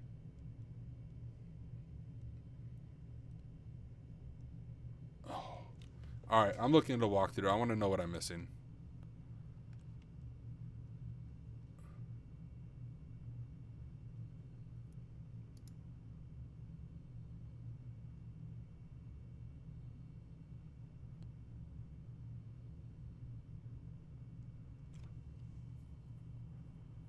Yep, I found all this, right? And I registered an account. I found the cross-site scripting vulnerability.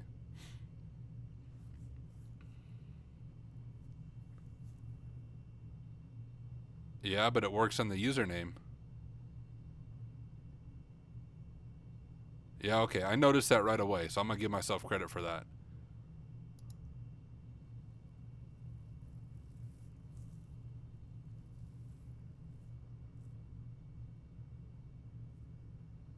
Oh, it's similar to Bandit? Yeah, I didn't do Bandit. Yeah, this is exactly what I'm doing. This is exactly what I'm doing. Okay, so we're doing the right thing. I must just be doing it wrong.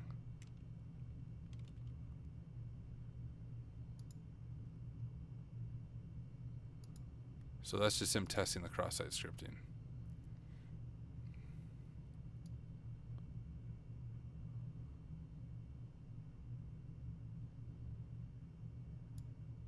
You can't steal the cookie.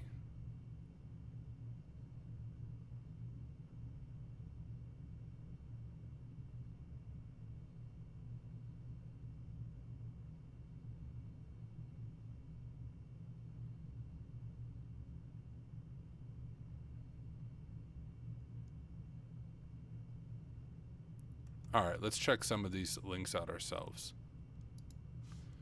We're doing all the right stuff. Like, I have the exact right thinking of how I'm approaching this. I'm just approaching it wrong. So let's see if I can read through how they did it here. Yep, exactly what I'm doing.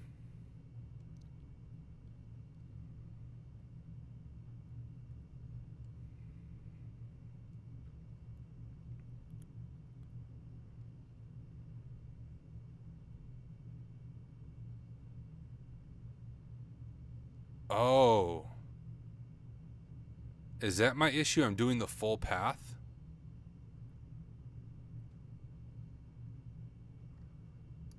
Is that an issue for some reason? If I don't use the full path, do you think that'll fix it? That might fix it. So let's first see if it works on my machine. So if I just change this to this on my machine, let's test it on myself locally and see if it works. So I have this as script. Okay, perfect.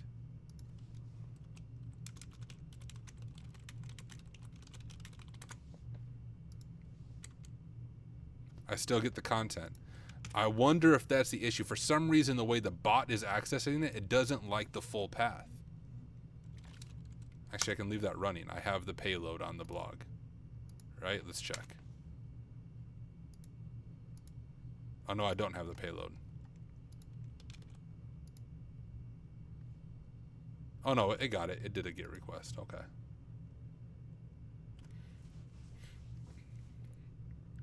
Just use a relative path. That way you won't have to guess the host name. We're thinking the same thing, Sarsec.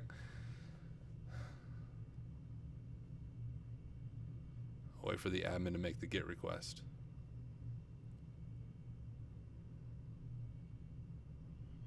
And now we stare at the screen and we hope that we see pass.txt coming to me. I have it on the page, right? Hold up. Now I'm doubting myself. Okay, yeah. It's on the page. You can see the script.js. It is trying to get it. No, where the frick are the credentials at?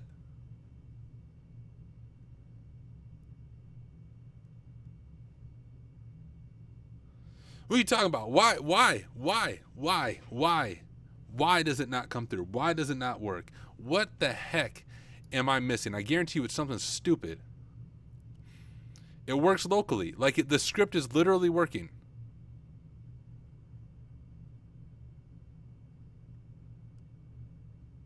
I literally just did it with the same exact script, but on my own machine. All right, what's their payload? How is this different than mine besides being more complex? All right, I'll use their exact payload.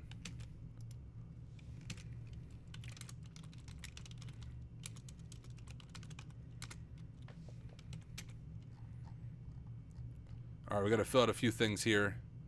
We have to fill out this. Whoops.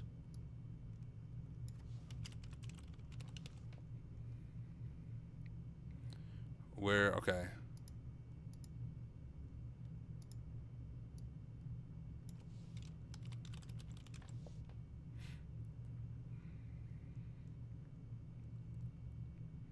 Wait, what? Why are we doing that? Oh, I see. I got you.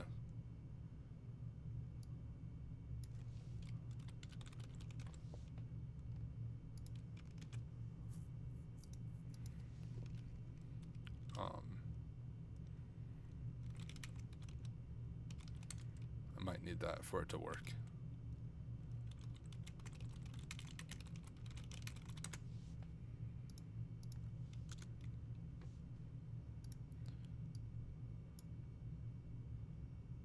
It still doesn't freaking work. That's...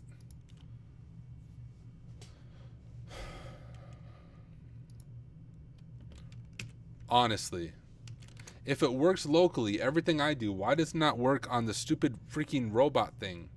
It would work in the real world at this point, I think. All right.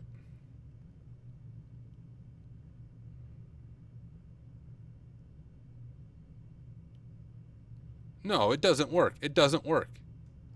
It doesn't work. Nope, I don't believe it.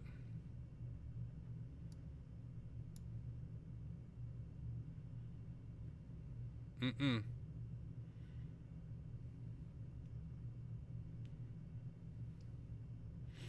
Yeah, the payload for the username is just script.js. So every time we change script.js, it's executing the new payload.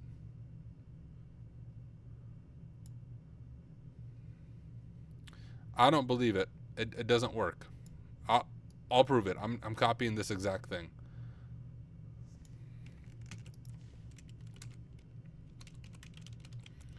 So the reason I don't have to recreate an account every time, guys, is the account I created is using script.js. Why the frick didn't paste? That's awesome. So every time I update it, it's every time I update script.js, it's updating the payload that's on the page, if that makes sense. dir pass.text, exactly what I was doing. Here's the IP we need to update. And once again, this worked on my machine. You guys saw me test it locally. Like, yeah, it works, but it doesn't work on this machine.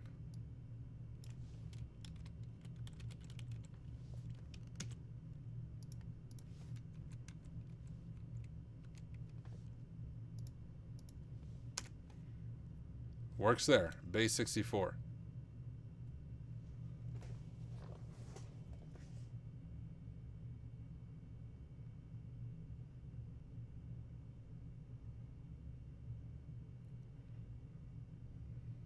It's just strange. Like, clearly I'm doing it right. Everything works locally. I just don't get what I could be doing differently, or what the bot that's checking this, obviously it's not a real person, but how is the bot coded? If I get access, I'm figuring out how this bot works. Yeah, no, port shouldn't matter. 9080, it shouldn't matter what you use.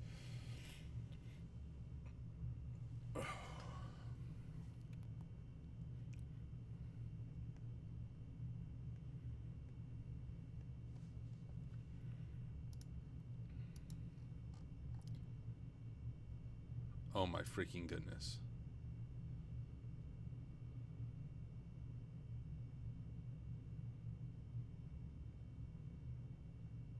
I'm gonna lose my mind.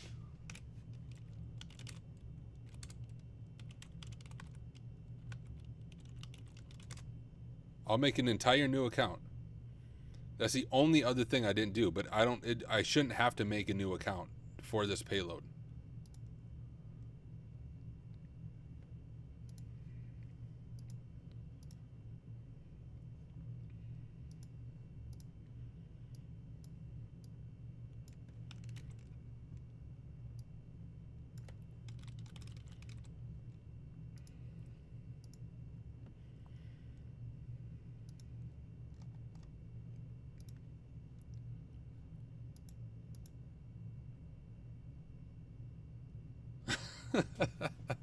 Over on YouTube said, bro, at least when you drink water, I get reminded I need to drink water as well.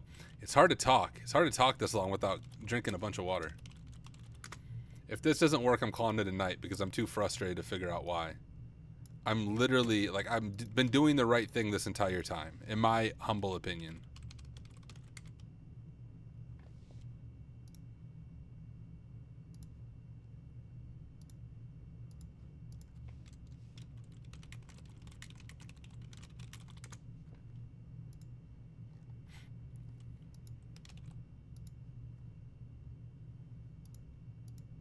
Okay, it's on the page.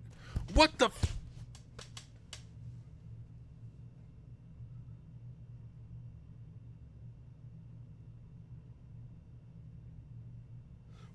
what? Can someone tell me why that made a difference?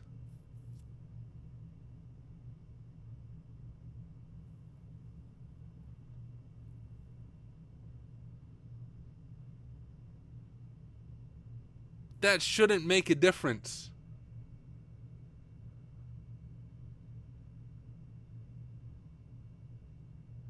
Bro, that makes no sense. Someone tell me why that makes sense. The same exact script is in script.js. The payload on the website was script.js, and it's dynamic. Every time you go to it, it's reaching out to my web server and loading whatever payload is in script.js. It is not stored. The script.js is an external script. It is not stored on the page. On the page is merely like a link that leads to script.js. Every time I update script.js, it should be updated on the web server. Why would this do it?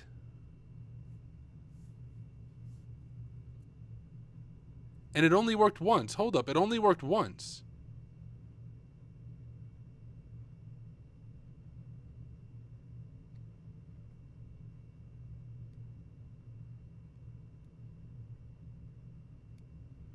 Why is it not doing it every time?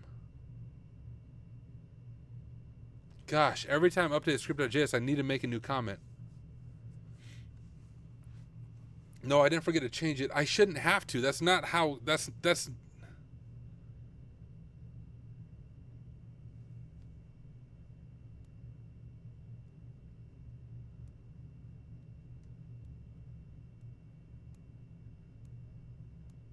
And then look, guys, catch this.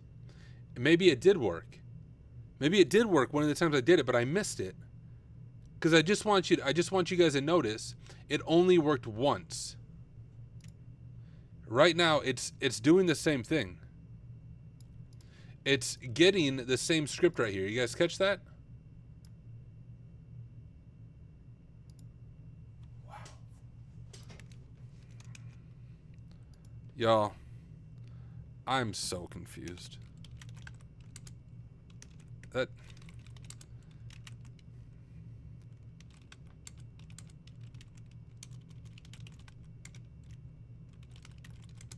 I don't even know the diff syntax. How do I just compare two files?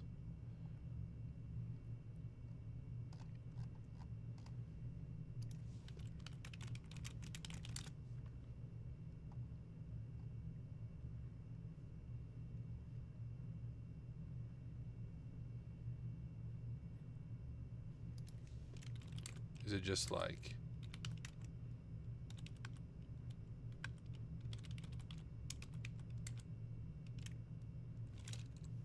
Does that mean there's nothing different? Guys, it's the same exact freaking file.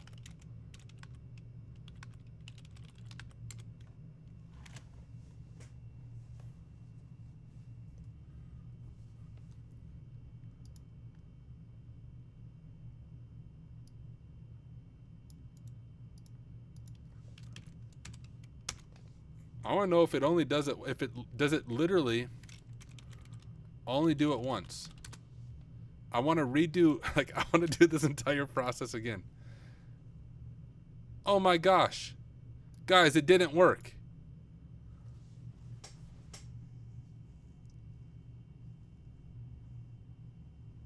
It didn't work.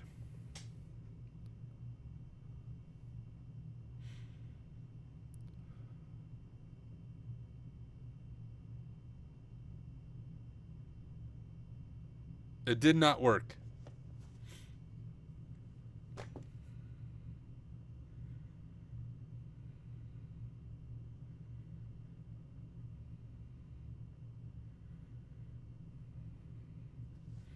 I might call it a night. I'm gonna punch my computer at this point in time. I mean, I learned some sensitive data exfiltration via JavaScript. If it freaking works.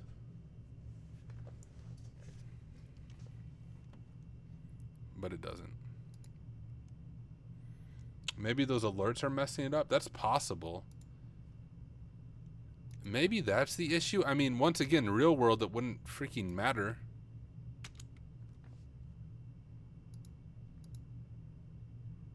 Yeah. Notice that's my IP, not the admin IP. Sure. Okay, that's the last thing I'm going to check. I can't... Well, I can delete... All right. Oh, good. Terminate. Start. I'm starting fresh. I don't know what's going on. We're starting fresh. We're making one account with the payload in it.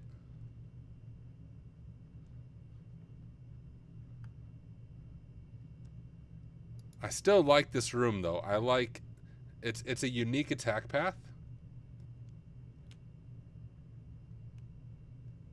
Maybe there is a delete button, but it only deletes the comments you logged into, and I made like a bunch of accounts, so I don't feel like relogging into all the accounts, so we're just rebooting the machine. Rodnet said because it's a headless browser, so it might not have the ability to click OK on the alert box. Yeah, you're probably right. And once again, there's only so much you can do when you try to emulate client-side stuff, right? A real person would click OK or whatever, but the bot may not be able to do that.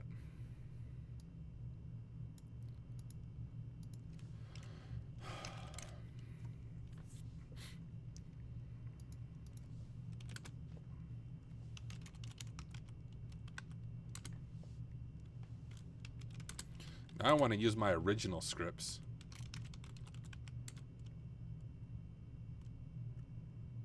Like, I want to use this script, guys, to see, like, was I doing it right this time?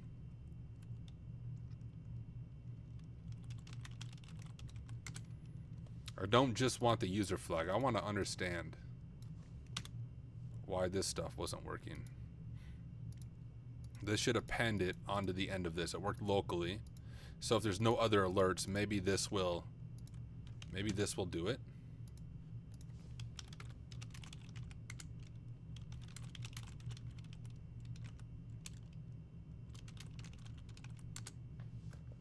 That's going to be our username. Except for it's going to be script2.js.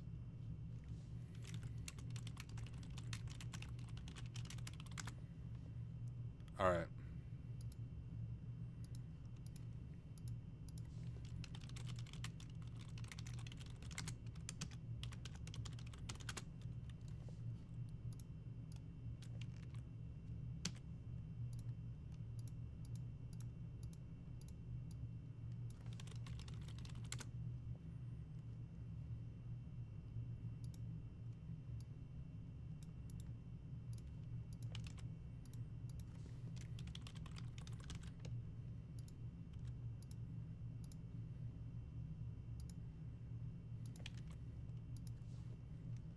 Script 2.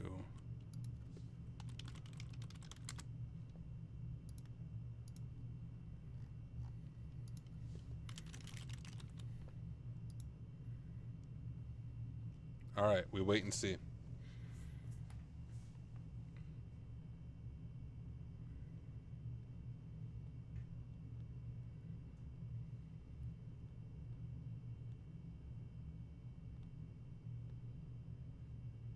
What's going to happen?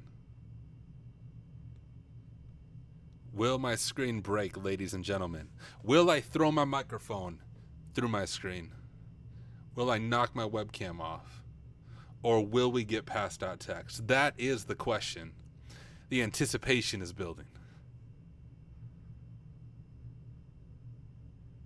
Slowly building. Apparently the bot hasn't turned on his headless browser yet. It worked.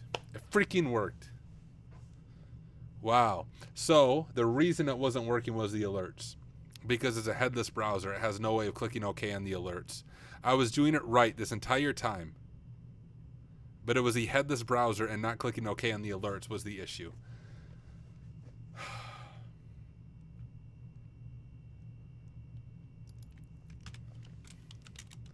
Man.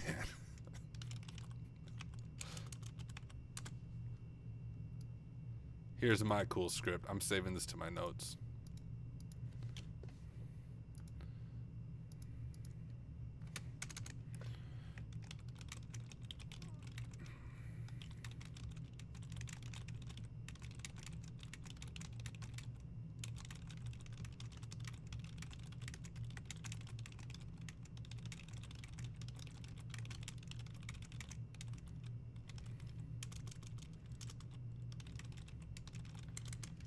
Okay, at least that makes sense. I understand why it wasn't working now.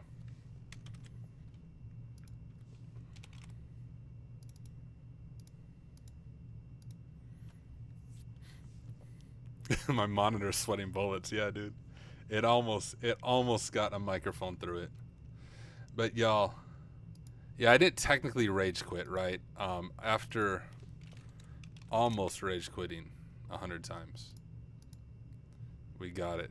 Now I will just say, y'all, when you watch the content creators who solve the box in 15 minutes, it's because they did this, and then they figured out how to do everything. And then they just said, "Hey, in this video, I'm gonna show you how to solve this box." They do it in 15 minutes, right? Hopefully, the pleasure you get out of mine is like you get to watch me be tortured and get pissed off at the machines. But you can at least see like my thought process as I go into it. I identified it like super quick, I think. Like as soon as I saw the page, I knew it was going to be cross-site scripting. Right away, I tried the username and I got cross-site scripting the username. And I think it was Son over on Twitch said, "Hey, try to like steal the credentials there." And pretty quickly we had a script that worked. But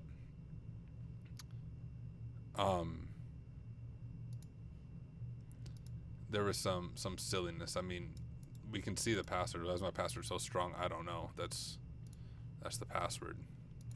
But it's technically base64 encoded. Oh, okay. No, it's not. Oh, it's URL encoded. But I think this is I don't think it's any special character. This is a space, isn't it? Yeah, that's just a space on the end there. So that's our password.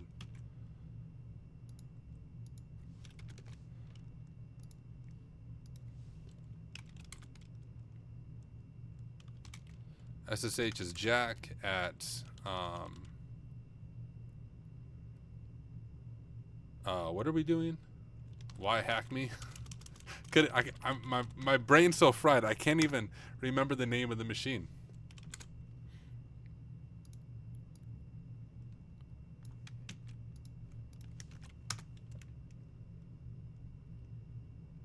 Watch it not work. What's going on? Okay, it was just being slow. It's really slow. And we have user. All right, let me go drop that in. I worked for that one. Shouldn't be expired now. Let's just refresh this page. Yeah, we got an hour and 15. Oh. Well, I'm not going to sign off yet. We're at the 2-hour mark. We're going to go for Privesk, but let's take a 5-minute break, and then I'll be back. So I'm actually trying to think of how I can do this for the recording, so I don't have to stitch stuff together. Because YouTube doesn't like my 5-minute countdowns when I have copyright music. Let me just find some sweet copyright-free music for our 5-minute countdown. We can all chill for 5 minutes. Give me just a second. If I don't do this, YouTube will put random ads in my videos, which drives me crazy. All right, I got some copyright-free music. Let's take a 5-minute break.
All right, we back. What's up, everybody?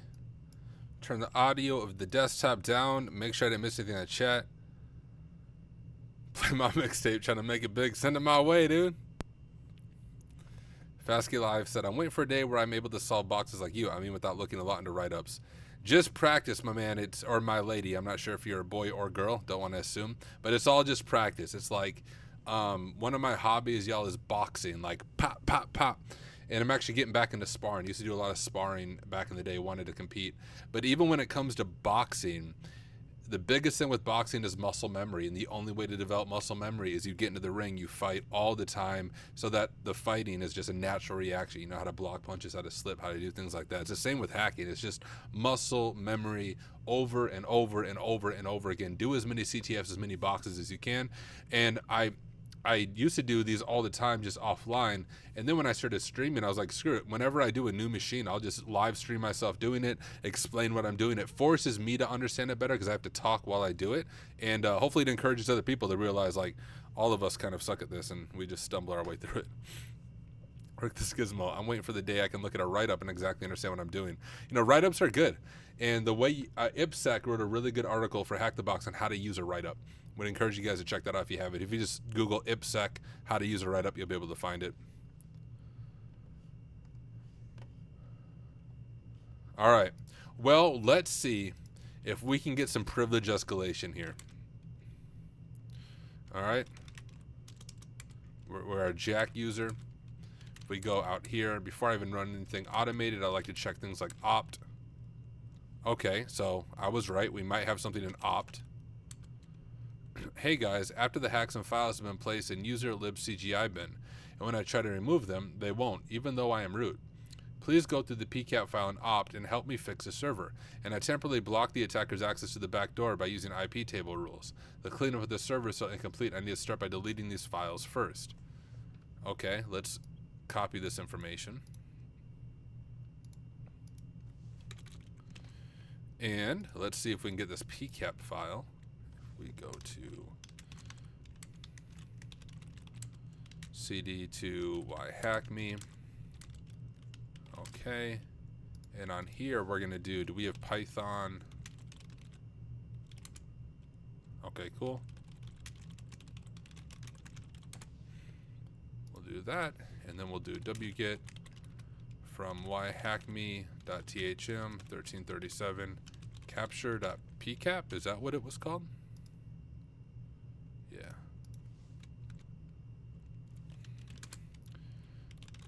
We have Wireshark. Beautiful, we do. Oh man, we need to do dark mode. How do you do dark mode in Wireshark? This hurts my hacker eyes. I can't even look at it. Fonts and colors.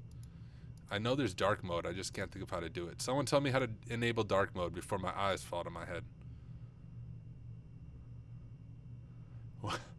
Where's dark mode? All right, whatever. YOLO. I'll just have my eyes be blinded.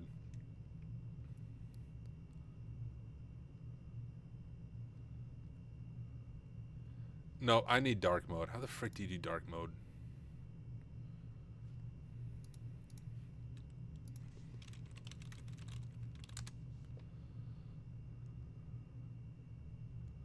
There's a whole video on how to do it?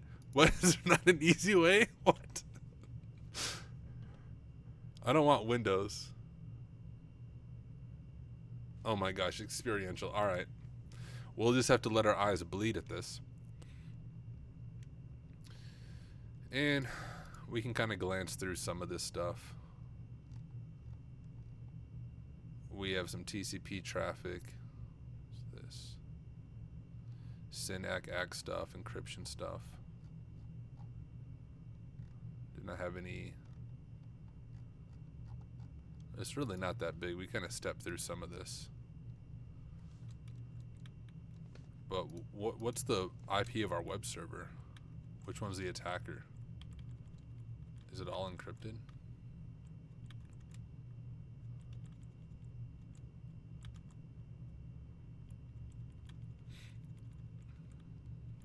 My Wireshark skills aren't awesome either. Besides following like just TCP streams so I find something I'm looking for.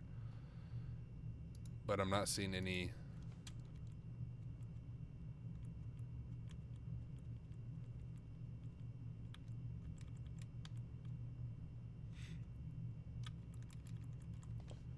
Okay, let's go to.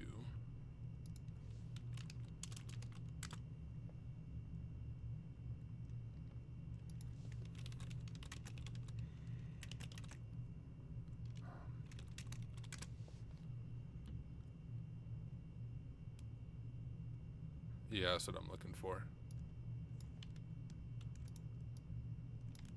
We'll do both, although that wouldn't make sense. Wait, didn't he say the web server?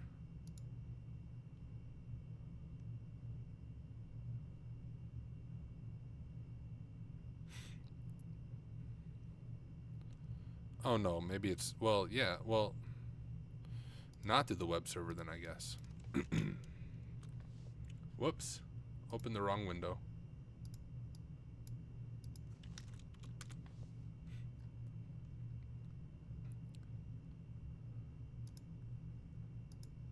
Everything seems encrypted to me.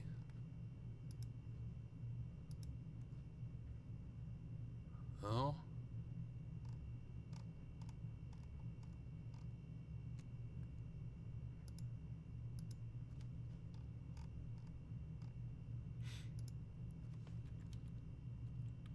Yeah, it's encrypted. How am I supposed to investigate it? There's nothing being sent in clear text that I can see. So who's our attacker then? If we go back here, we have this IP. The initial request.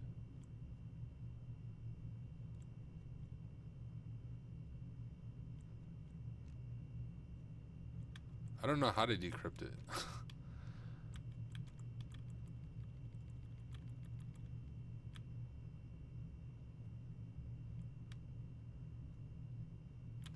Yeah, but even if I follow the stream, everything's encrypted. I'd have to figure out how to decrypt it, which I'm sure is possible since I have access to the server. You know what I mean? But see, we can see HTTP and stuff here, boring.box.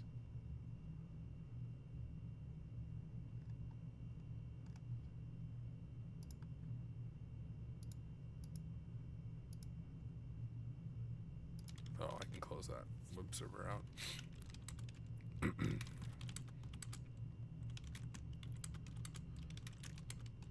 Alright, that's obviously the way. Let me do some Googling. Oops.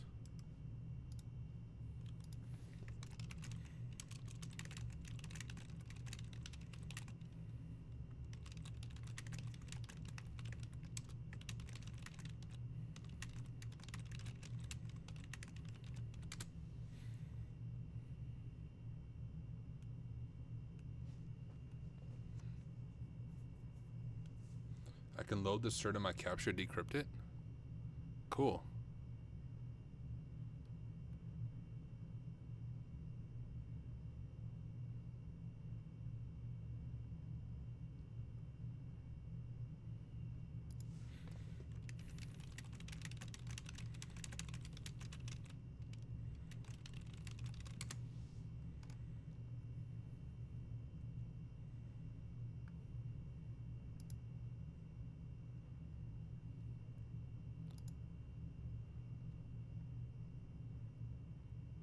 Okay, so this would be...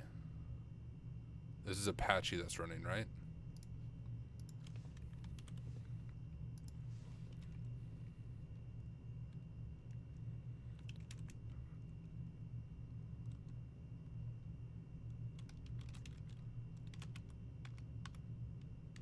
Okay, we do have Apache too. Beautiful. How about certs?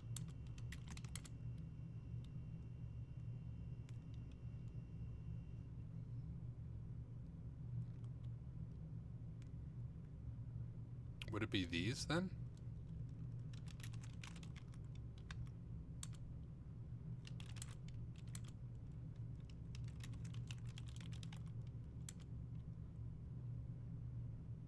Are these the certs I want to load? Let me see if there's anything else. So we also have... Oops. Oh, default SSL maybe? What's the configuration file say?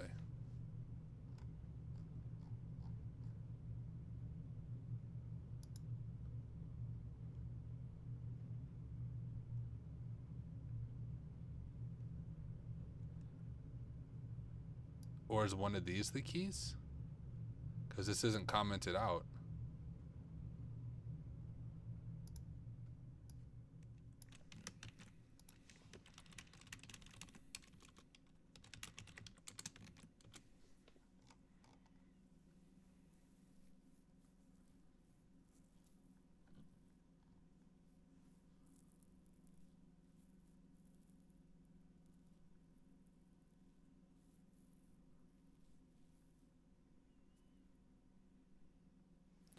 Okay, maybe this is what I want.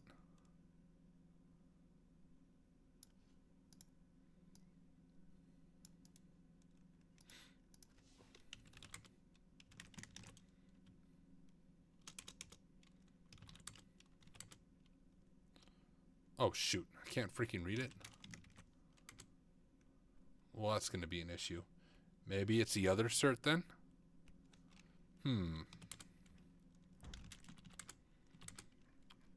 I guess this is the only certs I have access to.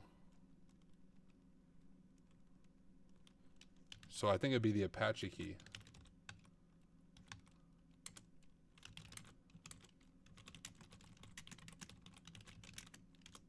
Oh, I can't sudo. Let's try that.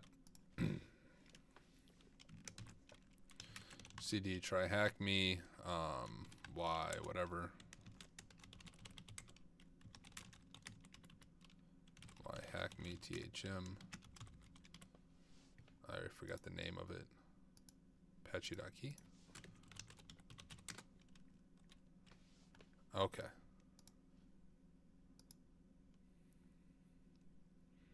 Is there like import?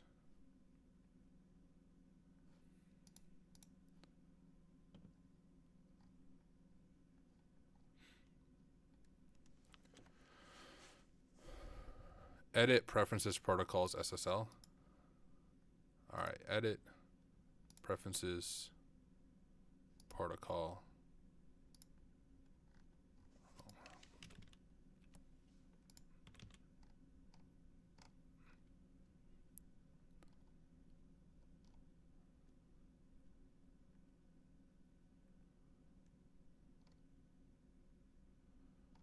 Wait.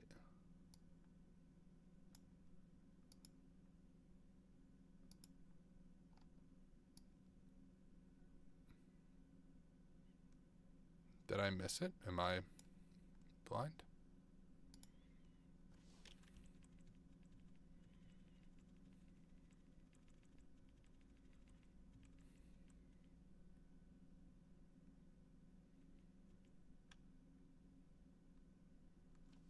Oh. Yeah, maybe TLS. Let's check that.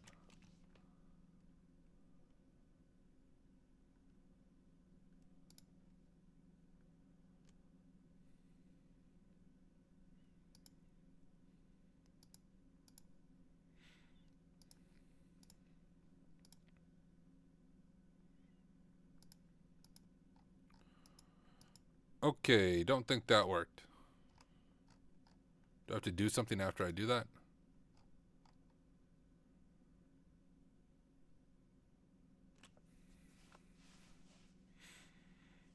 Oh, RSA key. In the RSA keys list. I see. I'm just doing it wrong. Oh, I need the key and the cert. Okay.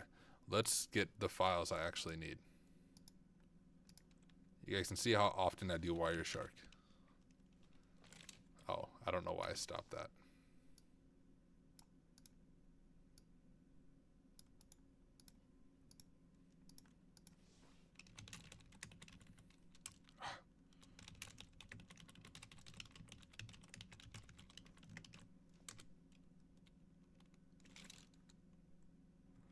Okay, yeah, it's not whyhackme.com. I've been staring at my screen too long. What are we, 2 hours and 15 minutes?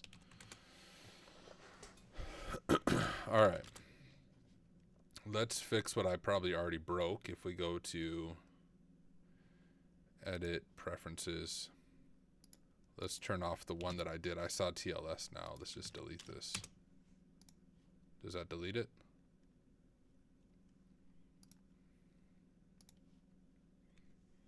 There's RSA keys. That's what I need to do. I just want to make sure my TLS stuff. Okay, that's gone. Beautiful.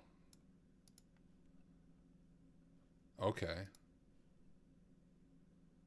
In the RSA keys list, click edit, add a new entry with the IP address of the server, the port. Okay, so we need to know the server. I think it's the .69 one, right? Let's making the request to the server first. I think it's that one.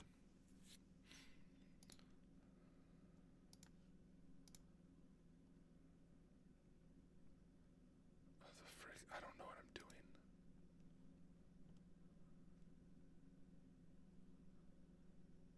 Guys, I don't know what the frick I'm doing right now. Like anytime I've done Wireshark, it's just been like clear text stuff. I've never did this.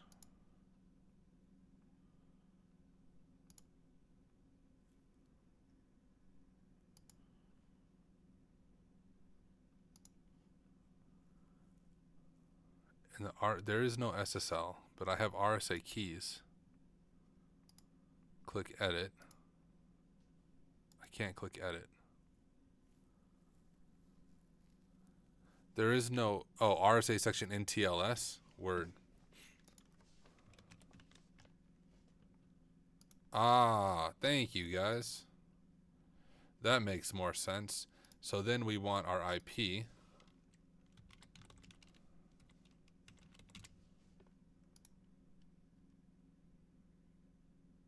That's not going to port 443. 413112.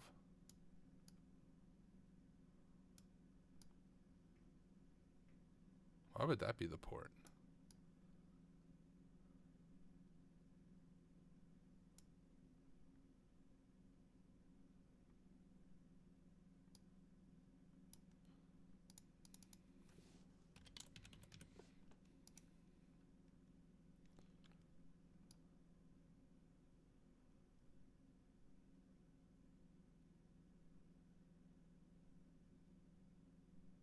Is this even the right freaking IP? Oh man.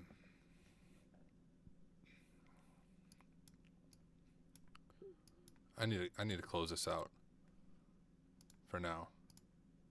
Oh, hold up. Shoot. It worked. What? I didn't have that before. Did something I do that?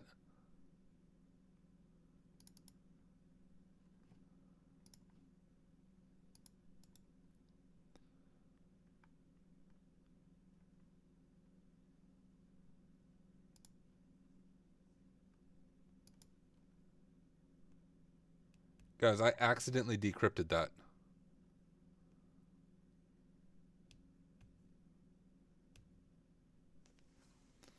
Word. I don't I don't know how I accidentally did that.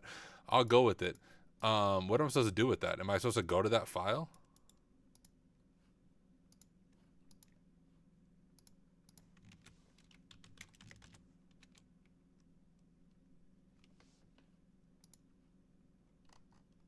Okay, let's close this out. We have this response here. That's the same thing, so that's not going to show me anything. Yeah, dude, I don't know what I did, bro. Can you recap what you did? I don't know what the frick I did. I really don't. I don't get what this does for me, though.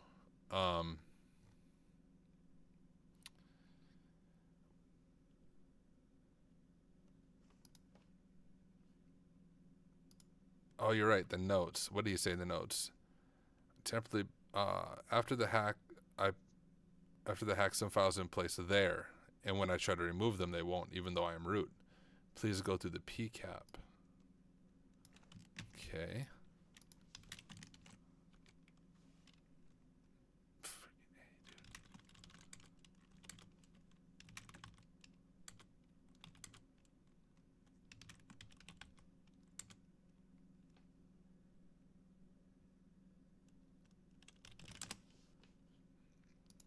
File export objects. Can I export that Python script and look at it?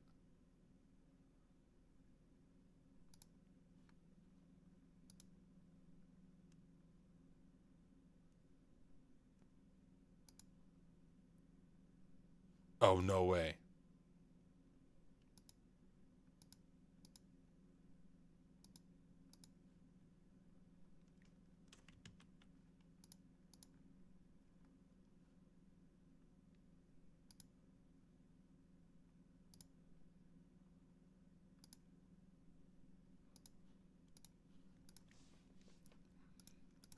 Yo, I'm learning some cool stuff here.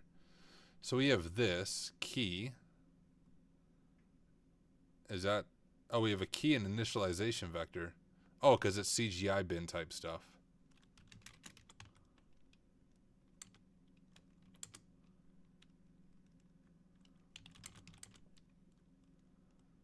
And these are just like, they don't have anything in them, right? It's just like the syntax, the command. Oh no, shoot. We can actually see the commands.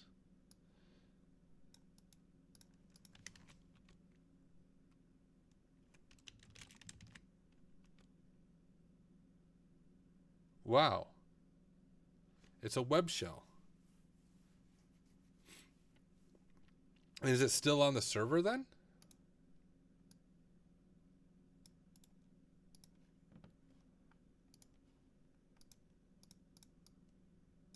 Was the note CGI bin, right? Well, shoot, I can see that myself. Is it just... Hold up.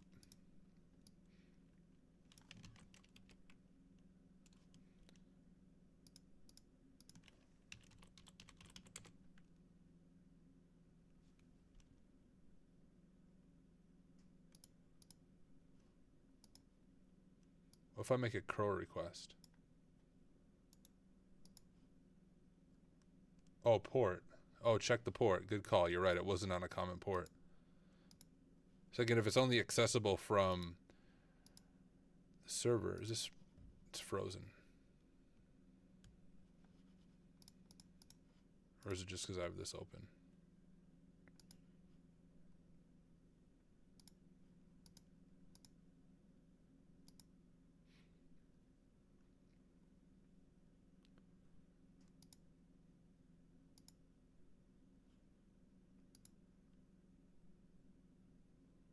Port 41312. So here's the file. I see. 41312.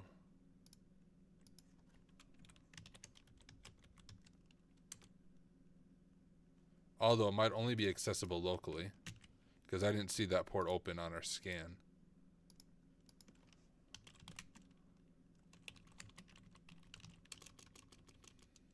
Is that listening? Let's check.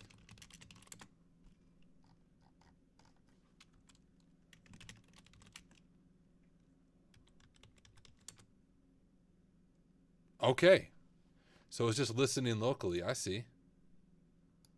So if we do something like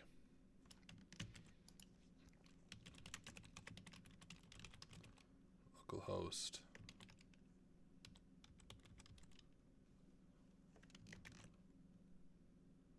oh shoot. Okay, let's just start over. Curl HTTP localhost.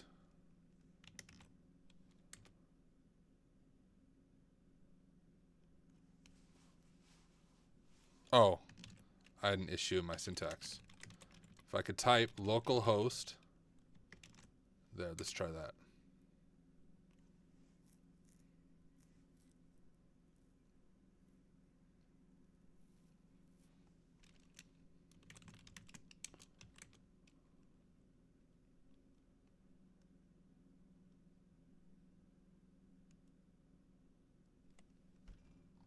What?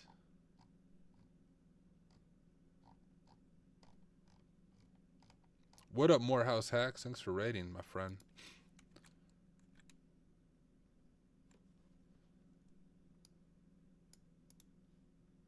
Let's see if we can get some weird command execution. I can't see the script. I don't think. But if I go over to Cherry Tree here, hey, for everyone who just joined on the raid, we are doing the brand new WhyHackMe machine through TryHackMe. And just for a little bit of context, we have initial access through some cross-site scripting that took me longer than it should have. And now working on privilege escalation. We analyzed a PCAP file. We decrypted the PCAP file with some Apache certs. And now we are kind of like reverse engineering what is going on.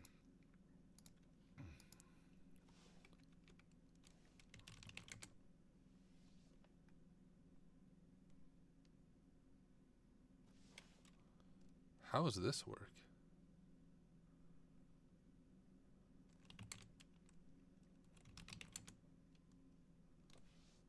What I'm going to try to just do straight command execution.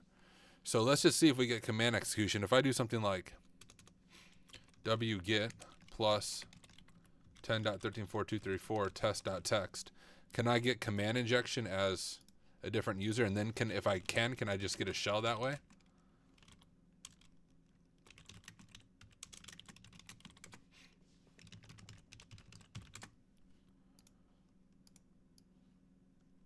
So what if I curl this?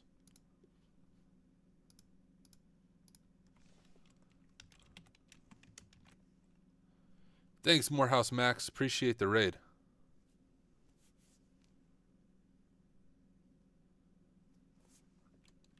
Oh, hold up.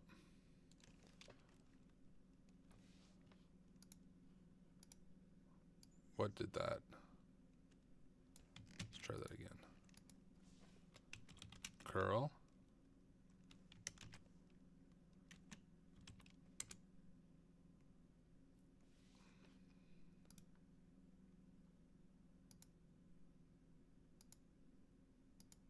Wait, what? Oh, is my one script still executing?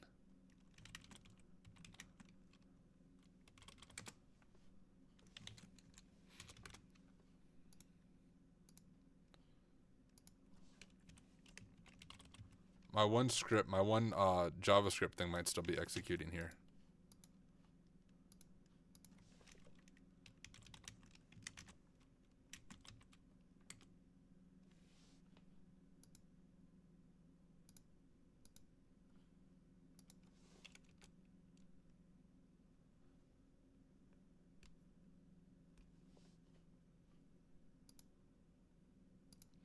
URL encode is messing up your curl command. Is it?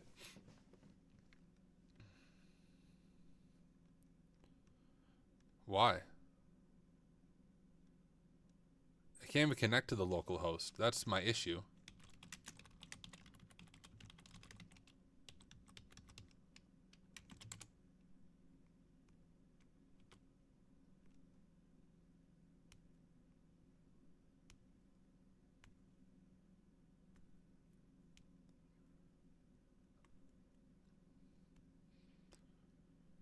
This should work though if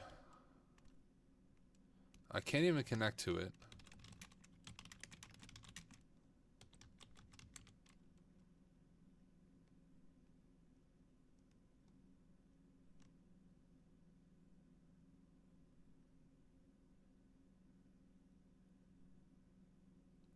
The firewall rules were mentioned in the note. Oh, were they? Hey guys, after the hacks and files are in place, when I try to remove them, they won't, even though I'm root. Please go through the PCAP file, and I temporarily block the attacker's access to the backdoor by using IP table rules. Okay.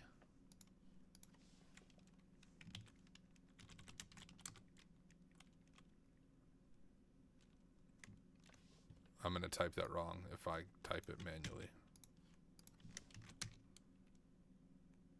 Ah. So I can fix the IP tables to allow anyone to access port 41312 or whatever.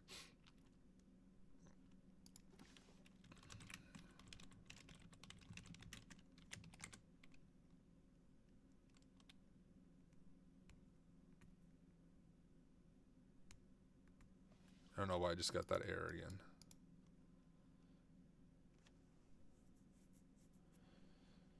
So, I don't even know the syntax for that. So, as usual.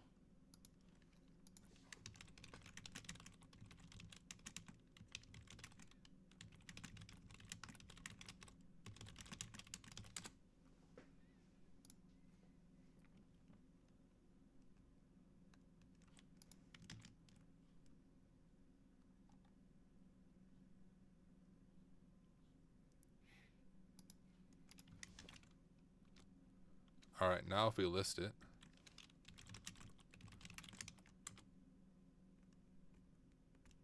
All right, now we're accepting traffic from anywhere. Now can I execute commands? Oh, do I need a flush?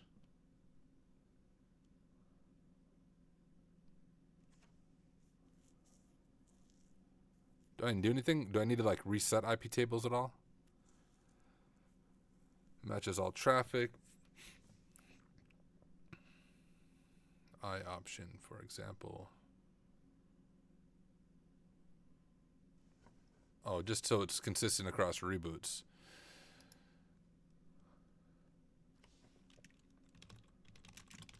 Now I should be able to actually access that port from outside. What was the port? 41312, because it's listening. It's listening. Oh gosh. It's listening on all interfaces. So I should just from the outside be able to access that web server now. Because it's listening on all interfaces, right?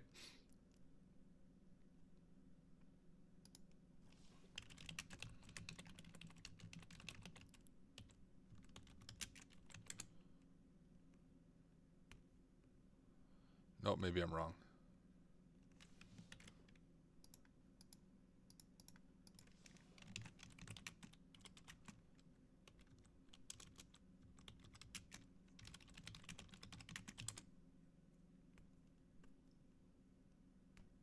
Filtered. You need to delete or change rule 1 first, otherwise always hit it before. Oh, I see.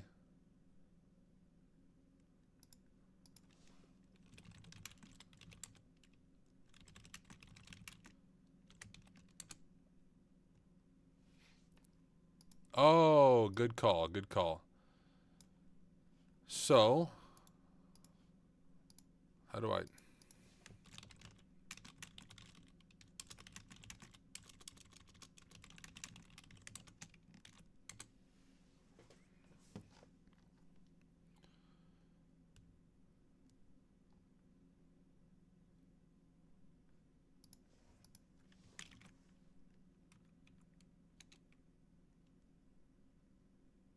How do I change the order? It's still drop, obviously. I need to switch the order up.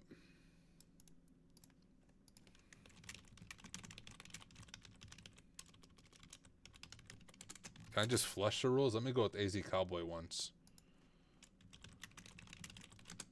Will that reset them? Oh, bad argument. Okay, here we go. Here's what I'm trying to do.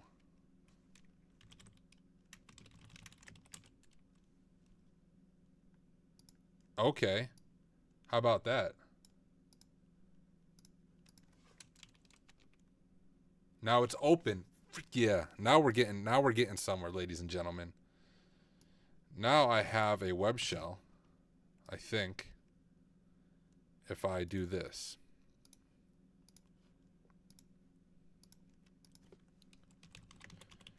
WhyHackMe.thm. Why would it do that?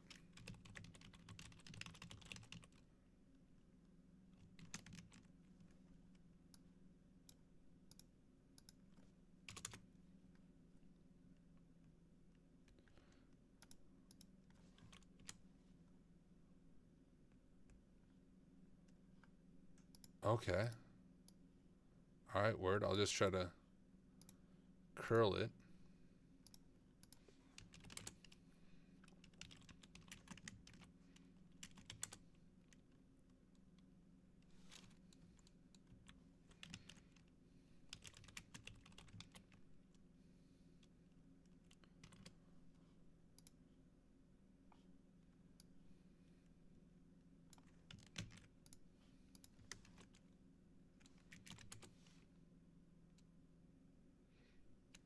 Okay, we can fix that. I'll do -K to ignore the certificate error.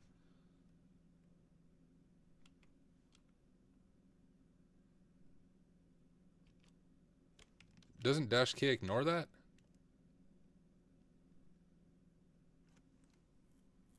Okay, yeah, I'll try to put quotes around the URL.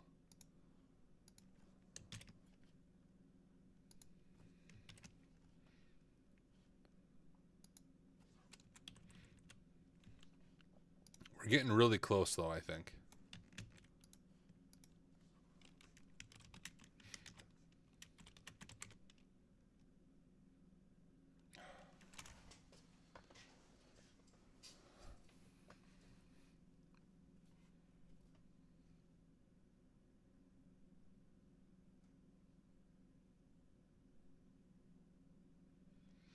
But if it's vulnerable to something like shell shock, can I just do it myself?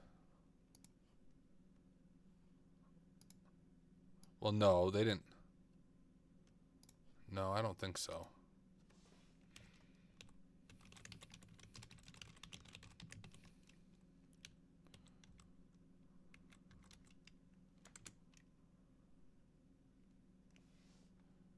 Okay, so it's only accessible from the inside.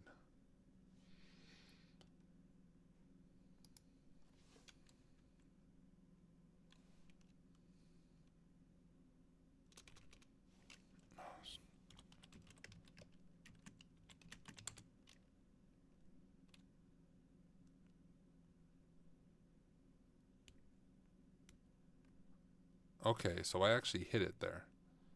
So that script does exist still. Because we got a 200 response.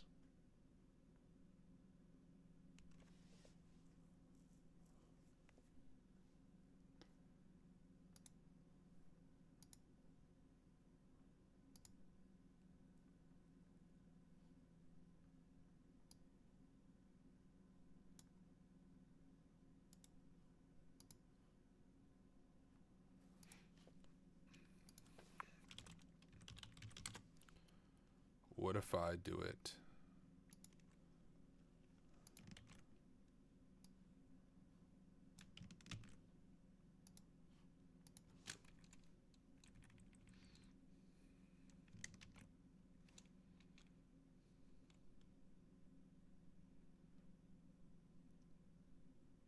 Yes. I have it. I have the shell working. Beautiful. So now let's just give myself another shell as that.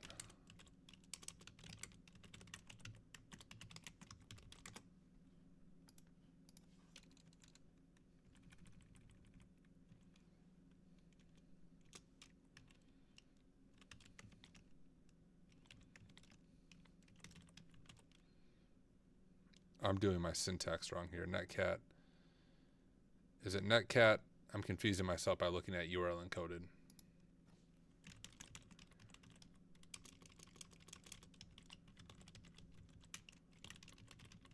That might be how it's supposed to look. Someone correct me if my syntax up there is wrong. And then I need the port too.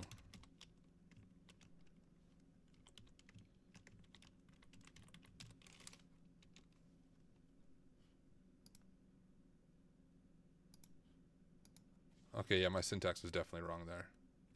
Well, can I just like...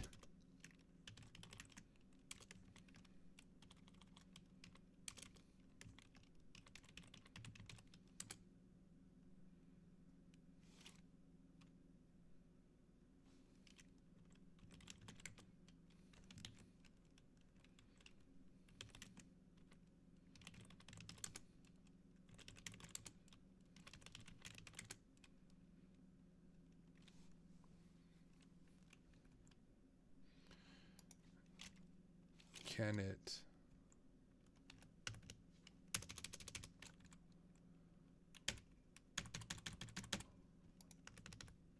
My machine's bugging out, y'all.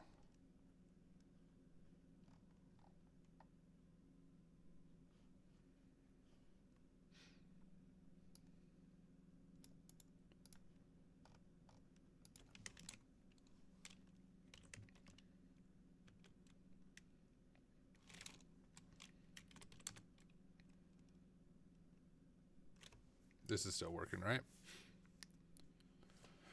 I need a drink of water.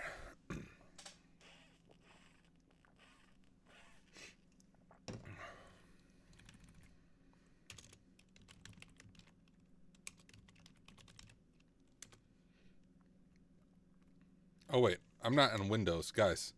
I've been doing this too long.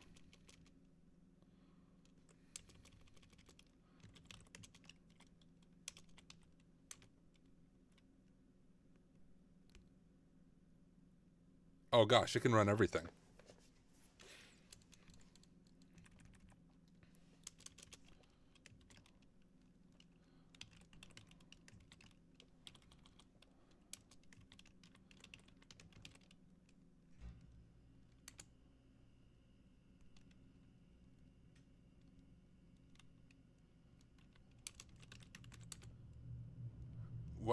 what's the, when you set that to be writable? Um, um, screw this. YOLO.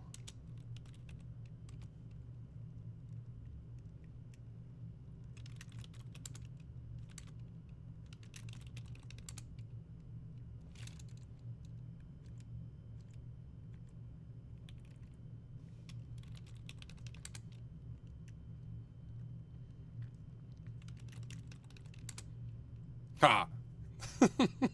I got root. I could get a shell too. We'll get a shell as well as root, but I at least got the root flag in my weird way. When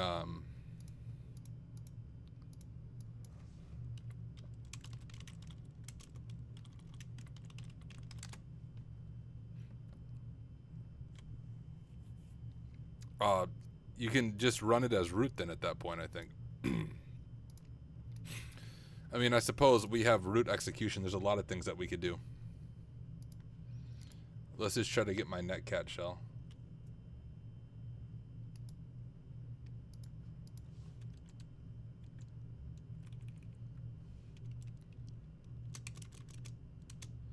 Or we could do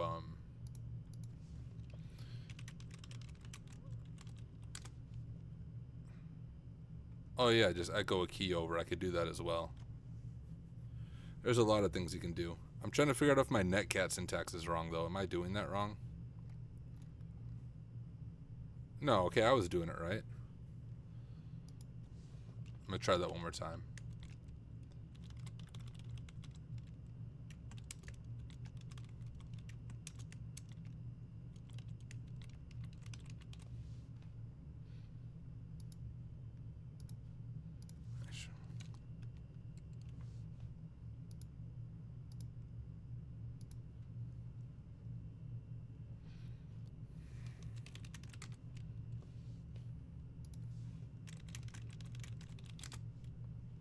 Let's go like this then.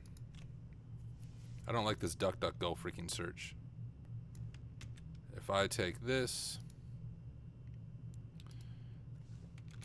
and do this, and then we'll just have to URL encode it, and then we'll URL encode this.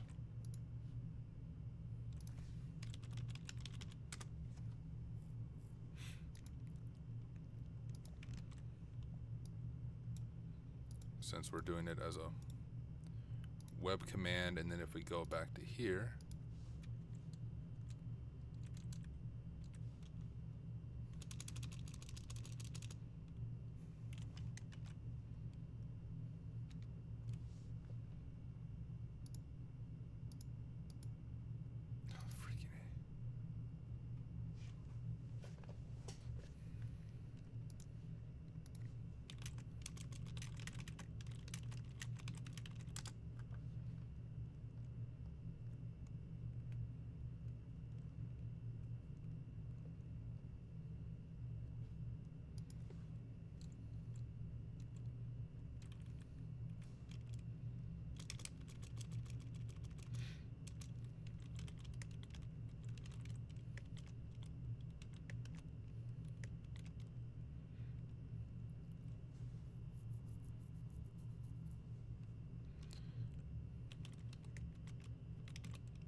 oh, this is just reset the password.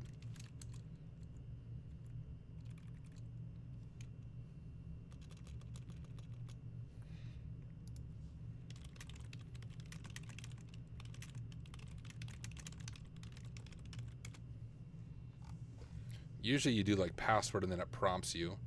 Can we just do it in one line, like password, root?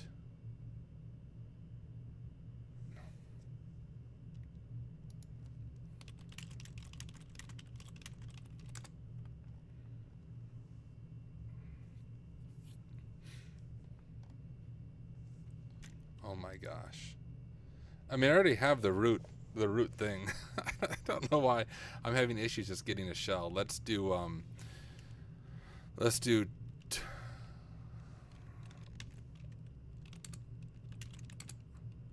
let's just echo to SSH then. We could do that. If I go here,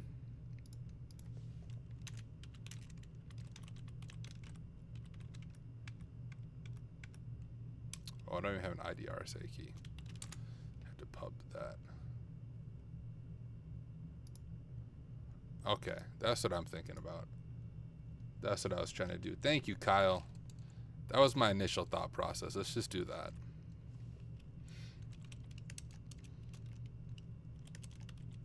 It's the URL encoding. I think that's throwing me off.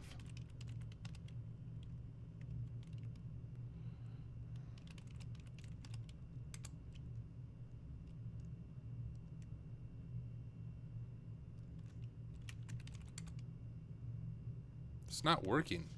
Is my... Does it not like the slashes or something?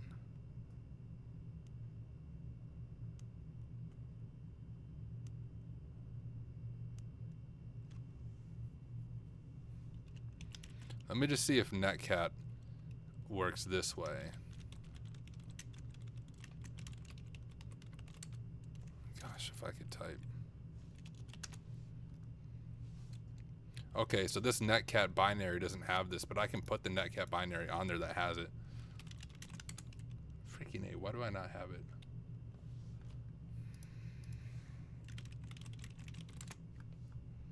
On Kali, it's right there. Let me just grab the Netcat binary, the proper one for this. I'm not gonna freaking compile it.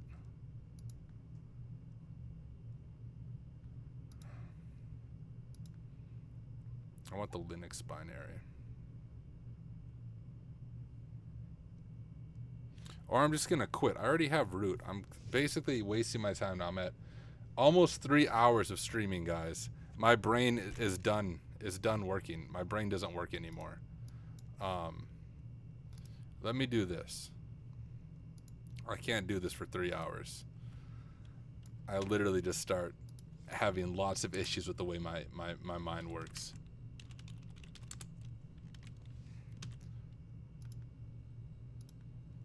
Save. Oh my gosh. I can't.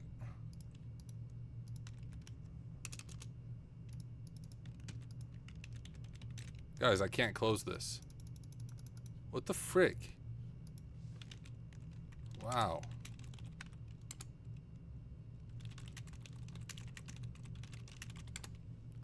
Okay, go back to SSH. My terminal's frozen. The frick?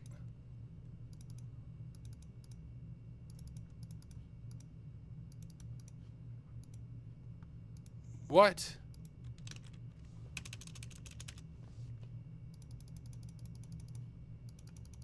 You guys see that? I'm clicking.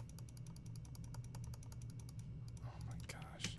Alright, I'm done. Obviously, I'm not supposed to actually get a shell. If anyone else is watching this, all I was going to do was upload a bash shell and then just execute it as the root user, which would work beautifully. But my VM is broken. I don't. Can I do?